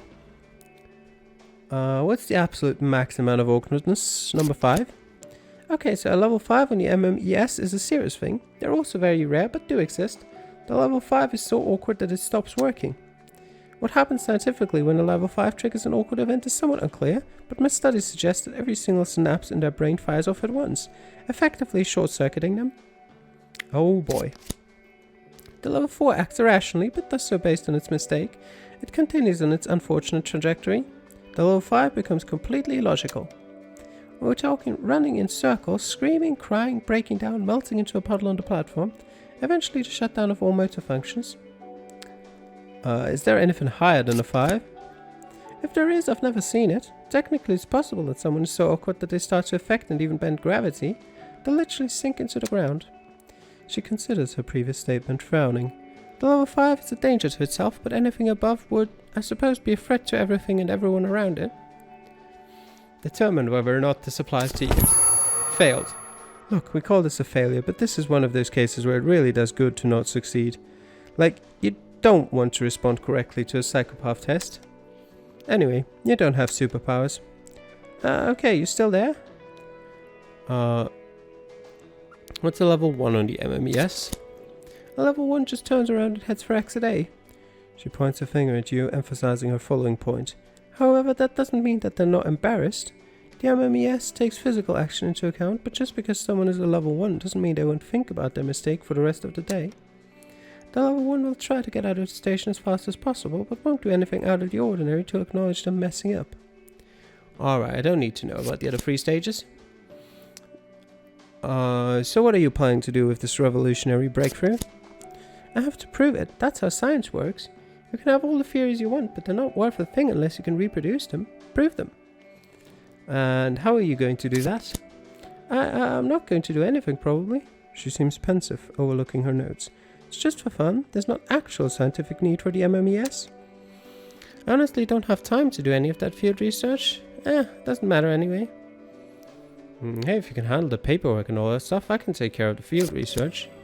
You know what? Earlier when I told you she was excited and happy? Oh. You know what? Earlier when I told you she was excited and happy, it pales in comparison to what's happening now. Are you serious? Really? Yes, I'd love that. Let's do this. So what exactly do you need to test your theory? I need data, I suppose. There's determination and pragmatism in her voice. Oh. God damn it. These quotation marks are too small for me to notice while reading. There's determination and pragmatism in her voice, and she continues.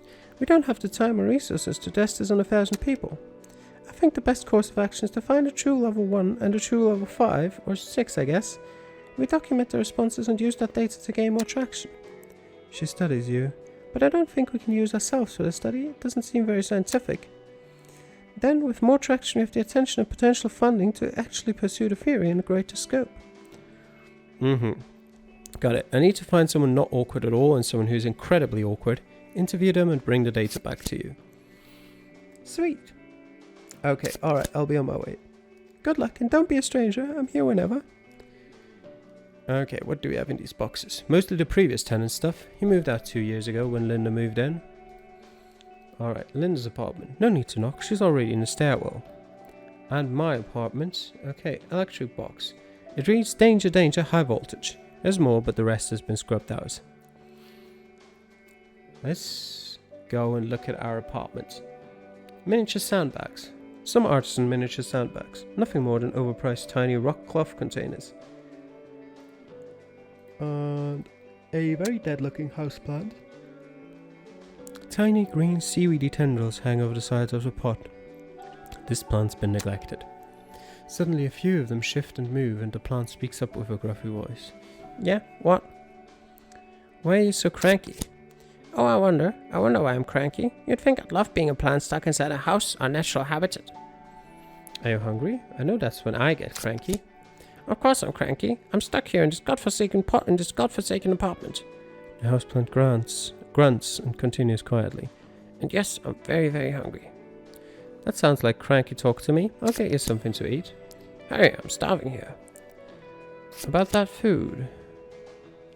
Still don't have anything for you. Where could I find some food? The houseplant gives you the most disappointed, disillusioned look you've ever gotten from a houseplant. Yeah, no, I wouldn't know. I don't know where they store food in a house. You know what? Never mind. Okay, plant. Bye. Whatever. They probably store food in the bedroom. No. We've got a TV here. You bought that thing back when flat screen was still a selling point. A few games and a Nintendo clutch. Okay, let's head to the bedroom. Not in the mood to set the bed nor go to sleep right now. Okay, let's not head to the bedroom. Empty chairs and empty tables. Looking at the bills fills you with an existential dread. Maybe a career change wasn't the best move right now. Oh, no, it was. It's a nice clock, just a shame it doesn't work. Maybe we should give it a hand sometime. No time for dishes, words to live by. A note. Note to self, stop writing pointless notes. Alright. Task failed. Fridge. You swing the door open, the light clicks and the content of the fridge is illuminated by what seems like a spotlight. There's food in here. Alright, what would a houseplant want to eat? A houseplant does nothing all day, every day. It just sits there contributing nothing. You'd think with that logic, it would know not to ask for much. I feel personally attacked. The fridge isn't responding, doesn't even flinch. It's not talking about the actual houseplant, it meant you. It's saying you're a houseplant, your fridge hates you. What are you offering, fridge? The tomatoes, milk, bread and cold cuts, a bunch of empty jars and packages. Get some milk? You reach out to the milk, but your hand is stopped by a halberd with a white flag tied to it. We want no part of this. Be on your way. What the heck is going on in this fridge? Listen, the speaker is a glass bottle of 2% milk. We're done explaining ourselves. We're not meddling in the affairs of the fridge anymore. We're neutral now. The 2% crosses its arms, and that's that. Alright. I'm going to need more details. We are the democracy of dairy. There are many factions in the fridge, and for long have we managed the union and coexistence in the fridge. This because we happen to be placed in the door shelves, the gate to the outside. An old dry wedge of parmesan pipes up. But we're done with all that now. Bunch of children, crybabies, pathetic. The 2% clears its throat and explains. The factions of the fridge are constantly bickering. There's no use trying to mediate a peace if there is no will for it. So we declared ourselves neutral. We refused to take any part of it, and now the other factions have finally agreed to an assembly, and expect us to just come in to happily mediate. The nerve, I tell you. Well, they can all sort of. We're staying out of it. Convince the dairy to participate in the meeting. I see your argument, but still, you're part of this fridge, are you not? The milk scoffs. So what? You're part of this ecosystem, whether you like it or not. No food is an island in and of itself, but part of the fridge. If the vegetables should fall, the milk is the lesser for it. The dairy products shuffle around, avoiding eye contact. Well, says the 2%. They're making it awfully difficult for us. It's not that we don't want to help, it's just become impossible. Then I'll be by your side. I want the best for this fridge too. The 2% convenes with its people and eventually turns to you. You speak honestly and with great distinction. Seafood. We will partake in the meeting. Thank you for helping us see reason. The meeting will begin very soon. Will you accompany us to it? Let's do it. You make your way towards the meeting, a union of clam and milk. Gross. The air is crisp and cold as it usually is in a fridge when the factions assemble. It's tense and uncomfortably silent. Alright, this is it. Your debut as a mediator. Do you feel prepared? Nope, this is too much pressure. We can give up, you know. You can just go. Just grab something to eat and leave. Never come back. We've come this far already, it's too late to turn back. Alright, let's do this. The factions gather in a half-circle, divided into 3 groups. The Coalition of Loaves, the Anarchist Cold Cuts, and the Tomato Communities.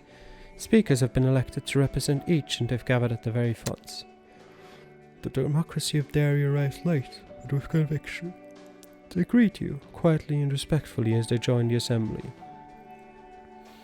People of the fridge, we are gathered here today to discuss the fate of this land. Looks are exchanged, some nod, from the back a particularly loud dinner owl shouts, "We know!"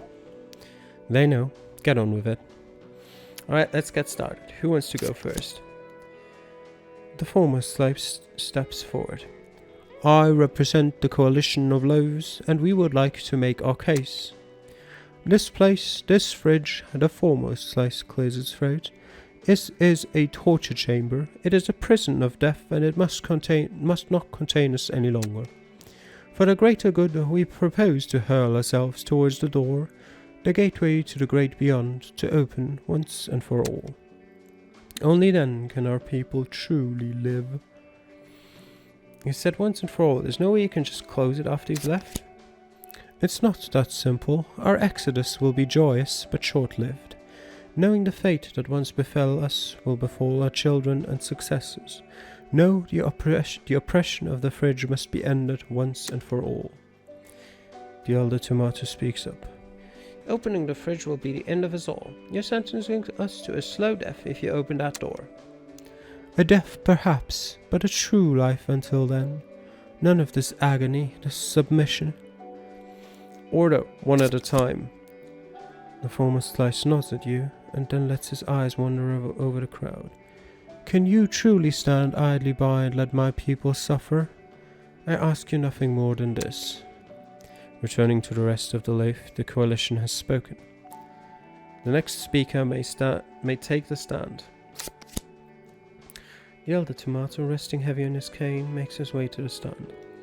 My friends, he begins, we all share the same world, and this is the world as we know it. It may be cold, it may at times be dark, but it is the world we were given.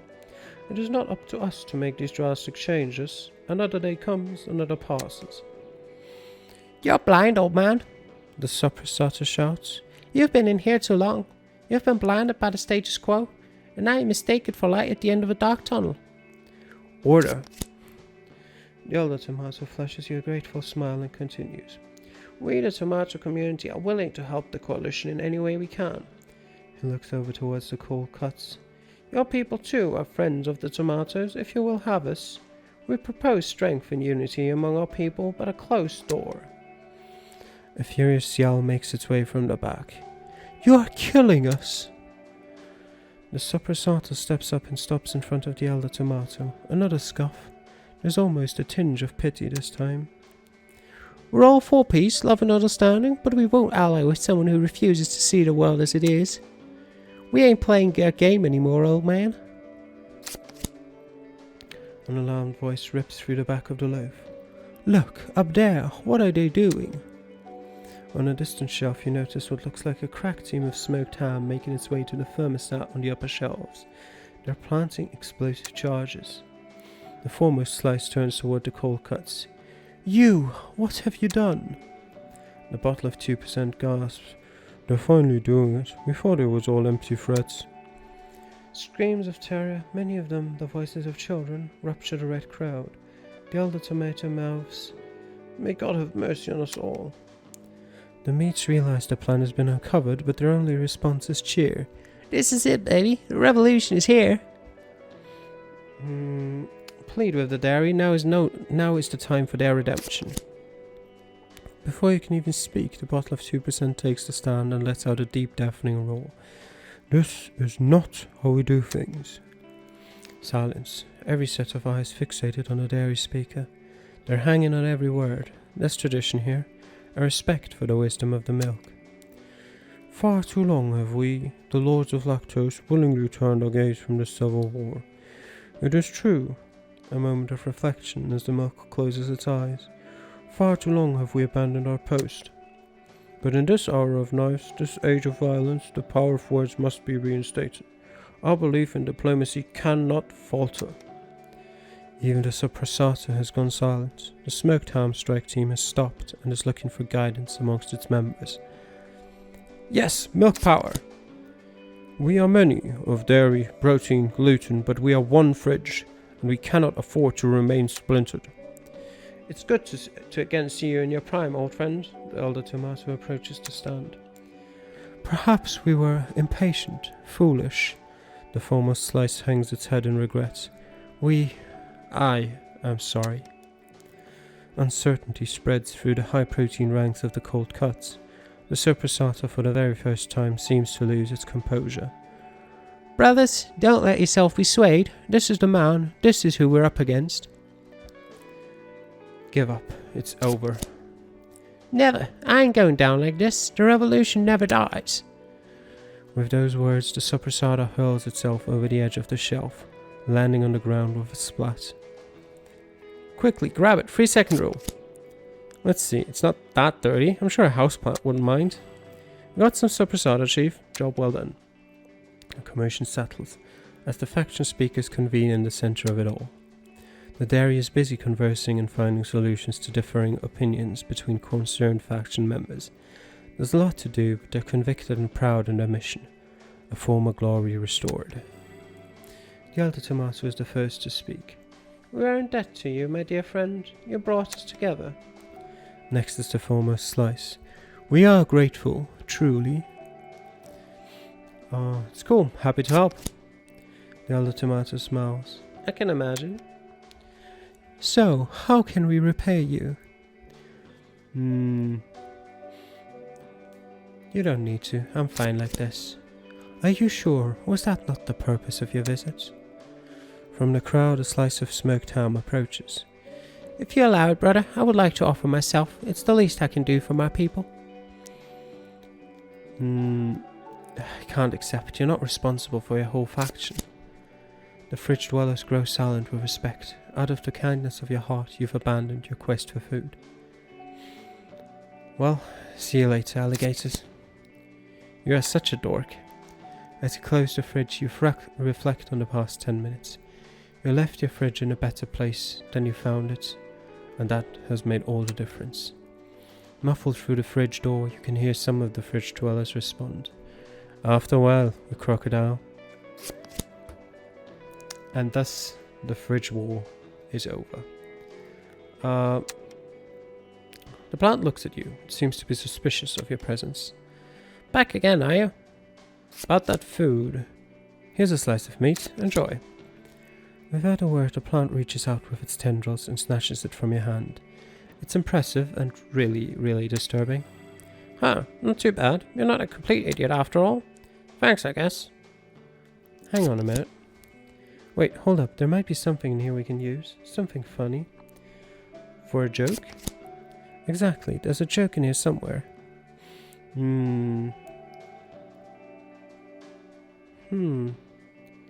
What about how people will open a fridge even though they know there's nothing in there? It's been done before, but I guess you could take a crack at it. With high improv, that could be possible. Wait, let me rethink that. My improv is not good. What about how I just argued with a bunch of food? Sure, that'd be the absurd improv way of doing it. Hang on. What about the fact that I'm intimidated by my own houseplants? That could be fun. Sounds like a self-awareness kind of joke. Are we going with that? Perfect. Got number 3. Everything scares me. Alright. So we do technically have all 3 jokes now. If we just take another look at that. Do we actually... Okay, this uses self-awareness, aquadynamics, and detection. Huh. Maybe we should get a 4th joke. I mean, we do still have quests to complete. Mainly this one I think wouldn't be so bad to figure out. How about these teens right here? Do they have something to tell me? Yep, we've read that. Olaf, can I ask you a question about the metro? Immediate nervous sweats, eyes widen, goosebumps. The metro? Jackpot. Imagine you're getting off the metro and start walking towards the wrong exit. Olaf stares forward, as if in a catatonic state. The only movement you see on his body are the drops of sweat running down his forehead and neck. Olaf, you okay there? Large bags form under his eyes. The sweat flows like a river. His arms and legs are shaking. He straightens up his posture. There's a T missing there, as if someone or something was pushing into his back. His jaw slowly drops, a slight hum emitting from his lungs. A dim glow is lit in his eyes. The light increases slowly until his pupils emit blinding beams of light. The earth starts shaking, a snake of an earthquake, slithering ever closer. Olaf starts vibrating and the sidewalk underneath him growls and crumbles. It's too awkward, we need to abort, now. Are you kidding me? I need to see where this is going. His body begins to vibrate and convulse, and you can make out some words in a loud roaring noise emanating from the tiny starfish. That's too awkward. The seahorse girl gives you a terrified look, but then turns to the eldritch starfish team. Olaf, shut the fuck up, you're making a scene. The thundering cacophony starts shaking the entire street. What do you mean? You're making a scene, people are staring. As if hit by a strike of lightning, Olaf freezes. Everything comes to a halt. The world returns to normal. The little starfish dude looks no worse for wear, apart from the bags beneath his eyes and his hoodie, now soaked in sweat. He clears his throat for a mousy whisper. Are they still looking? No, you're good. Oh, that's good. That's a lot better. Nat backs up from Olaf and looks over at you for answers. What just happened? He's a level 5 MMES. I don't know what that means, and I'm not sure I want to. It's science. Science I don't need. Now can we drop this? Olaf nods. You'd like to forget about all of this, if you don't mind. That's a level 5 on the MMES skill, alright. We should let Linda know. Okay. We should probably find a level 1 first, though. Who would be a level 1?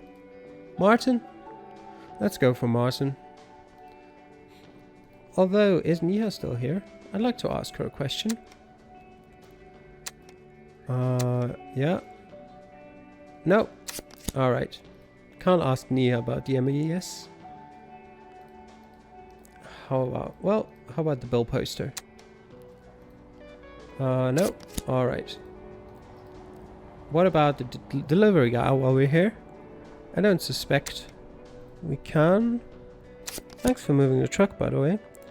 He gives you a nod and a smile. No problem, dude. Alright, I'll leave you to it then. Martin, do you have time for some questions? Oh, hey man, what's up? His expression relaxes. You're cool with Luther hanging out in the fridge? It's not bothering anyone, and if he's in there, I have an excuse not to stack and stock that particular fridge. It's a win-win for everyone. I want to buy something. He gives you a blank stare. Usually people grab things and bring them here to pay, but you do you, man. What do you need? What do you have? Palpable confusion. Well, everything you see in here, I guess. Do you ask that a lot? What do people respond with? I've been making a fool of myself for years. Everyone hates me. You just said that out loud. Do you realize that? Yeah, I meant to. Of course you did, champ.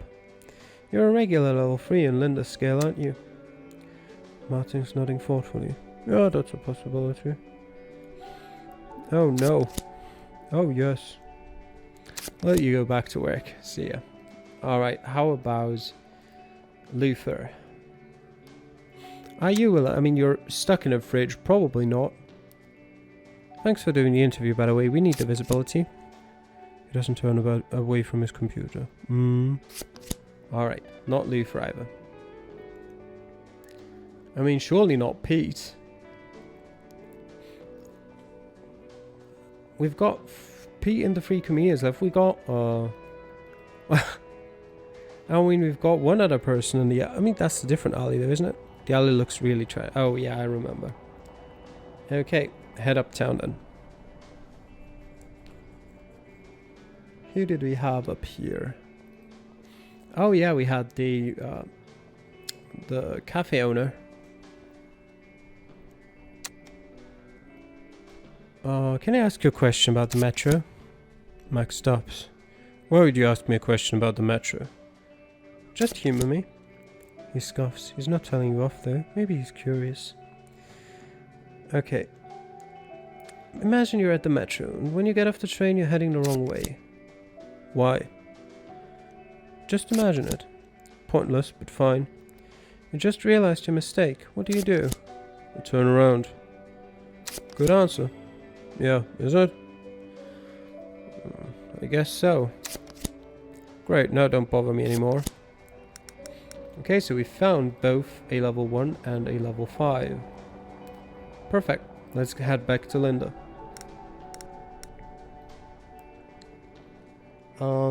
Probably complete another quest. Maybe get another self-awareness joke. That would probably be useful. Linda. Hey, how's the field research going? About my progress with the research. Found a level 1. You did? That's amazing. Who is it? His name is Mac. He works at the cafe. Oh, I suppose it would take a certain kind of person to work in that industry. No man, that's perfect. I'll send him an email, I guess, if needed. And don't you go away, Linda. I found a level 5 as well. Or 6, maybe. Wait, really? Holy crap. She looks at you like it's too good to be true. How? Where? Who? This nervous kid outside, Nat's friend. You know, I sort of suspected we found a kid at that level. I'll investigate further. I got to admit, I didn't think we'd find a level 5. That's impressive. She goes down her list. That's all we needed. For however fleeting a moment, she's speechless. We actually did it. She goes on, brimming with glee. With the data you gathered, we can kickstart some serious research. Psychologists, anthropologists, universities. Imagine what they could do with the MMES. She looks genuinely, deeply grateful, giving off an air of relief and adoration. Seriously, I don't think you realize how much this means to me. Does she like me?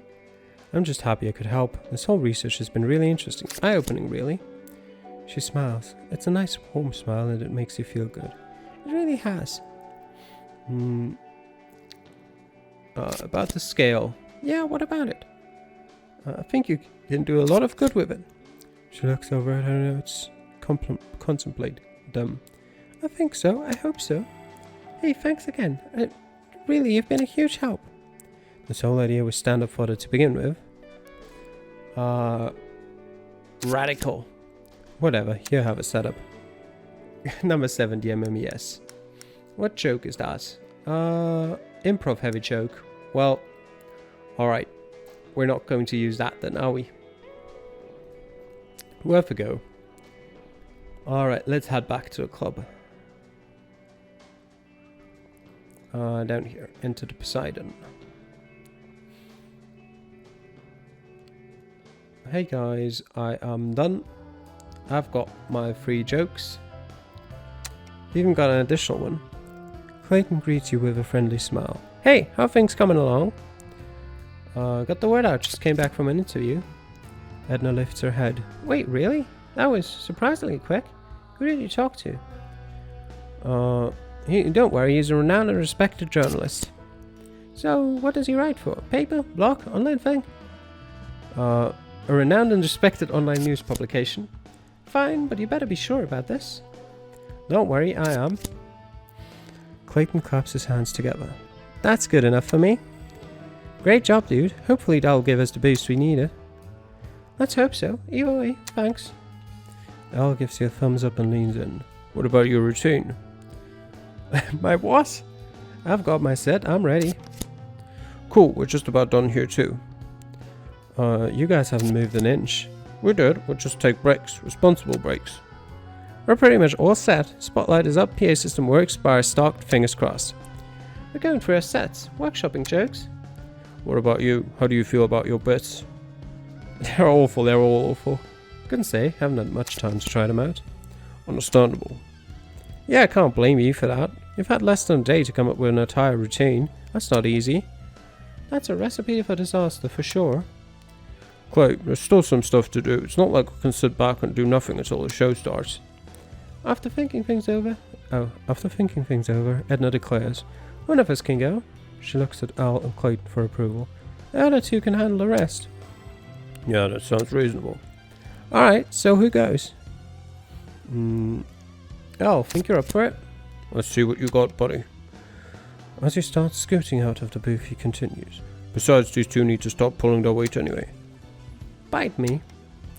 He grins back. Bark, bark, little doggy. He turns back to you. Let's get started, man. Okay, let's get started. The two of you make your way to the green room and go over your jokes. It takes a while, but eventually you manage to turn the jokes into actual bits. Go you! The opening draws near, you hear the rumbling of chairs, and a sea of voices pour into the club. Guess people found the spot after all. After reworking and rewriting some of your ideas, Al takes his cap off. It almost feels like a sign of release, like a firefighter removing his helmet after making it back Looking safely. forward to your set, man. Let's go over the basics one more time. Soon as you get up there, you hit him with a good one. Don't overthink it. Go with your gut and a joke you're confident with. Okay. Anything else we should go through? Al thinks for a second and shifts from side to side. It's not really important for tonight, but I guess we could go through some terminology. Your pocket starts buzzing. A message. Al notices and looks up at the clock in the room. We don't have much time. Discreetly check your phone. You manage to fish out your phone in your side and check the notification. It's from Pete. Hey man, super hyped for the show. Good luck, have fun. Gonna try to find a spot at the front. Made a shirt too. Glad you're coming to the show. Thanks for the support, man. You tap away and send off the text. Al seems none the wiser, almost like he's completely unaware that the phone left your pocket. You handled that like a ninja. Go on. Ninja Clam. Right, the terminology. He pauses thoughtfully. Maybe we should start with bombing. What's that? It's when your jokes don't land. Maybe you're having an off night, maybe it's a tough crowd. The point is that you're not getting laughs. I believe the term will come in very handy. Huh, yeah, probably. First time and everything. Anyway, then there's the other end of the spectrum, when you're doing well. That'd be killing it. Pretty self-explanatory. Your jokes stick, you're on a roll, you're killing it. How do you know when you're killing it? People laugh? He shrugs. Look, you can never go into a set with the mindset of killing it. You can only do your best. Besides, sometimes you might not even want to kill it. Sometimes you want to take it slow. Some guys want to make statements. When I was on Ringo, we always had to keep in mind that it was a talk show. Sometimes people just want to hear the guest and not a barrage of jokes from the host. How long were you a writer for Ringo? 4 years, 2 as a junior, 2 as a senior. After that, me and another one of the writers co-wrote Joan and the Whale. Any other terminology I should know? Not sure what other terms would be good to know right now. Oh, actually, LPM. Which is? Stands for laughs per minute. It's crucial when you're starting out. Open mics are all about maintaining attention. If you're a big shot, you can afford 10 minutes of setup because the audience is there to see you. If you're a nobody, you need to keep their eyes on you and need to keep them laughing. Go for a high LPM, even if that means dipping into cheaper gags now and then. It's understandable when you're starting out.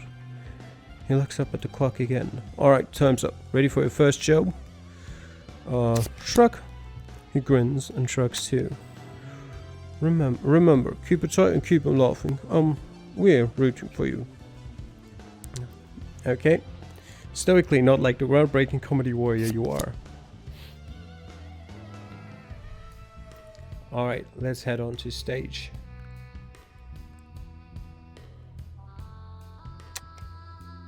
Sounds and blurs of light pass by. The crowd is murmuring and chattering. And from your position backstage, you see the microphone cradled in its holder atop the stand, and a spotlight beaming down over it. The corrugated metal glistens like polished silver in the light, like a trophy or some long-forgotten precious artifact only now to be discovered. Looks welcoming, like a beacon or a torch guiding the way. Tell me more about the crowd. If you sneak a peek through the curtains, you can spot the triad sitting in the booth to the right. They keep a watchful eye over the club, like first-time parents watching over their newborn child. In the front row you see Pete. Something is written on his shirt, but it's hard to tell from where you are standing. It's clearly discernible that he's incredibly excited though. Just a quick glance at the audience tells you people seem to be in a good mood. If anything, they're waiting for the show to start. Alright, let's go. You step out on stage. My best friend is on stage. Alright. Everyone's here. You're up.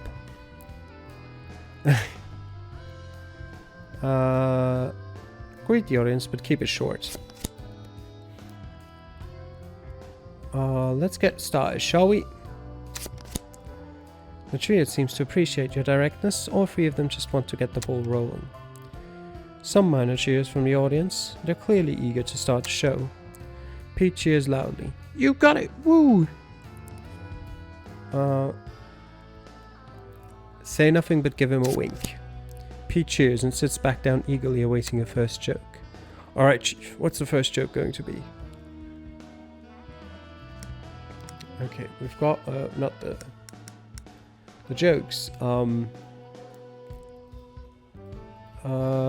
go with that one, if we can. How do I actually tell a joke? Open your inventory and drag the jokes you want to tell out here. Okay. Like that? I'll admit it, I'm terrified of everything.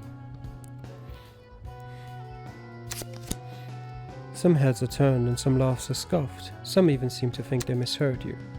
The triad seems intrigued, however. It's an interesting, unexpected setup. They're curious to see where you take it. Take it somewhere funny. Okay, we can work with this. Let's start with the most logical first result of those fears. I'm scared of everything and it terrifies me. Not much in the way of laughter apart from a few scattered huhs across the room, but you have their attention. Oh. I tried confronting myself about it. Naturally, I was scared shitless, making all sort of excuses and creating all these elaborate scapegoats. At the end, I was running away from myself, screaming. So I'm chasing me down in the street, and I'm just getting even more scared. What if I catch me? What am I going to do to myself? Eventually, I was arrested for beating myself up. That's what a lot of crime is nowadays. In the most of all cases, the perp knows the victim. There's a 50-50 split of confusion and amusement in a room. Some love the absurdity of the joke, and others are still piecing together your story. It's more of a success than a failure, however, that's for sure. The slow, weird, absurdist joke especially sits well with Edna, who for once grins without a trace of sarcasm. Good job making fun of yourself, Chief. This one seems to have worked well. Alright. Detection aquadynamics. There we go. So second best skill. I am an excellent negotiator. Both the audience and the triad listen attentively. A claim like that is a good hook and premise.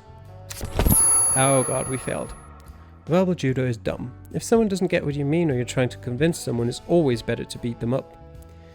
I find that the best course of action when in disagreement is to beat people up. No laughs, but no real anger either. It just kind of looks like people pity you. You mean pity in a cool and respectful kind of way, right? It's more of an embarrassed, disappointed pity. The facepalm in the air. Spiritual facepalm? Something like that. Definitely disapproval. Sounds like I won. Your heart skips a beat. It seems like you physically couldn't handle that much denial and your body recoils in pain. Clutching your heart and dropping to the ground. Checkmate, losers. They just stare at you like they're very, very done with this whole bit. Yeah, let's move on, shall we? Yeah. Being honest to kids. Well, we need a bit of luck now. I've been thinking about honesty lately. Specifically, what happens when you're honest to kids? People say you should be honest to kids. Not much of a reaction from the audience, apart from a few nods. You have their attention at the very least. The exact same goes for the triad. Deconstruct kids and honesty. Oh god. Deconstruct kids, eh? I would love to look inside a child and see where the honesty is stored. Physically, I mean. Oh god. A lady in the front row furrows her brow. Others in the crowd follow her lead. Wait, what did you just say? Oh god. All of those are terrible. It's okay, I'm not doing it for fun, it's for science. And oohs sprout from the crowd, with one guy in the back loudly proclaiming that he would never open up a child. His friends cheer him on. He goes on to state that he would never look for honesty in children or any other person, and his friends cheer him on even louder. This continues and escalates for some reason, and eventually him and his companions start chanting his name in support. Dirk! Dirk! Dirk! Dirk! A few audience members join in, but the majority is just very, very confused, as are you. When the Dirk loving has passed, people settle down. Most seem to have forgotten about your flub or just want to hear the rest of your set. Look, you bombed, but you could have gotten lynched. Things could be worse. Alright. That's it. That's your slot. Wrap it up. Mic drop and leave without a word. Thank you, Snacky Bay. You've been a terrific audience. Some applause and a few cheers. Nothing major, but appreciative. Pete gets up cheering. Yeah, you did it! That was awesome, man! I love how it got +1 for Edna, +1 for all. Pete, +107. A few people in the crowd around him laugh, but he doesn't care. He's just really happy for you. Wink at him. Pete is a beacon of absolute joy. He's so stoked right now, he's probably flammable. He nods and sits back down. Walk off. You make your way into the shadows backstage.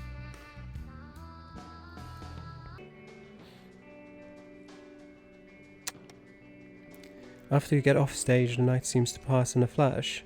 Moments flow and fade into existence and memory. Pete congratulating you in his typical excitable way. The performances of the triad following your opening. Chuckles and laughter. Before you know it, the night is over. The club starts clearing out and Clayton ushers you outside, along with Edna and Al.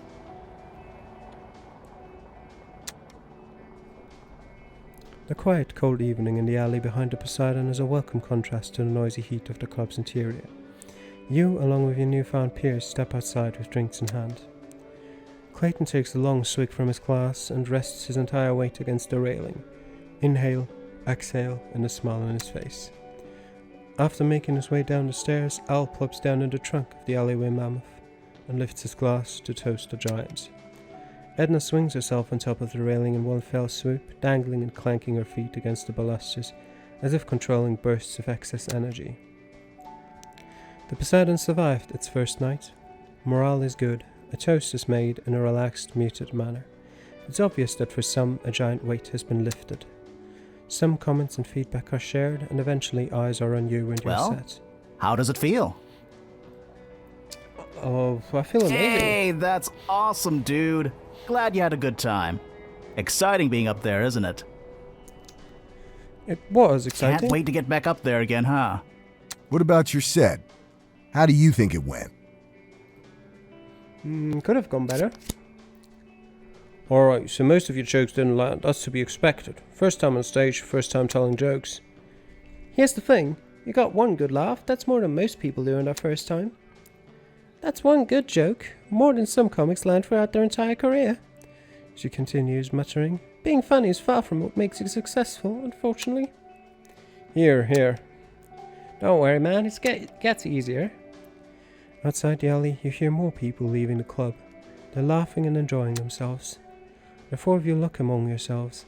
People seem to have a good time regardless. Thanks for everything, by the way. You've been a great help. I'm just happy to Thanks for all the help, man. Don't mention Whatever. Al.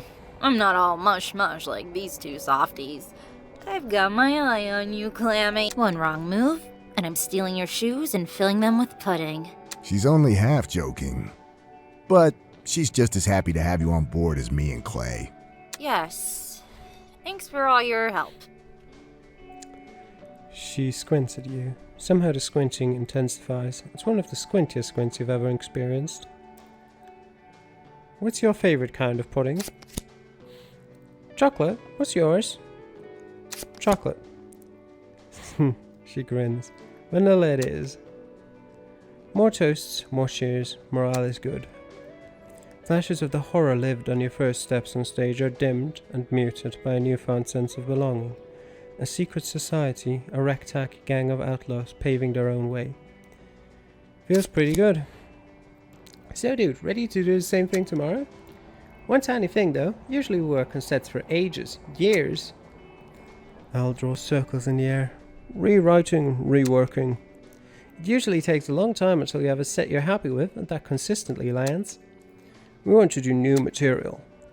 Every single night. What? Insane, why can't I just tell the same ones over and over? Do you want to do that? Well, no, but how am I supposed to think of new jokes every day? You did it today, didn't you? We know it's not ideal, it's tough and it's going to get tougher as we go. But we have faith in you. And tons of material for ourselves to use. Just messing with you, we're all going to do the same thing.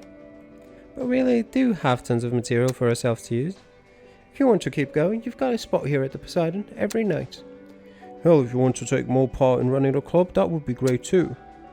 Promos, interviews, podcasts, she shudders. Maybe even talk shows. What do you say? You son of a bitch, I'm in. One last cheer, morale is good. You listen as the last few guests leave the club, laughing and loudly hailing cabs. A siren wails somewhere in the city. A message from Pete buzzes in your pocket. That was so cool, dude. Had to leave because of work tomorrow, but let's get some breakfast tomorrow morning, alright? You're buying, boss. Guess you're a comedian now, huh? Do you feel prepared for your new life? Dear God, no. I just might be.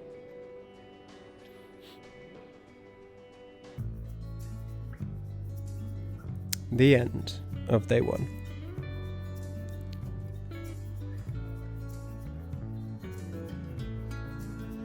And at the same time, the end of this week's Indie Sunday. I hope you enjoyed this week's Indie Sunday. We're just gonna have the credits rolling while I talk a bit about, well, the last, I don't know how much time that was. That was quite a long episode, I think. Let me just get back up at my chair. Yeah, it was a quite fun game. Full game currently in development, and the final product will feature more days, more quests, more shows, more characters, and more tricks. Alright. We'll see where we'll play through that. I can definitely see myself doing it. The voice acting was really good, I enjoyed that. The gameplay itself was quite fun. I'm interested to see in what way the role-playing aspects develop. You could also see like these +1 to Edma, +1 to Al, +107 to Pete. I wonder how that is going to influence everything. But we'll probably figure that out once the full game is released. Until then, I hope you enjoyed the video. I'll see you guys next time. Bye.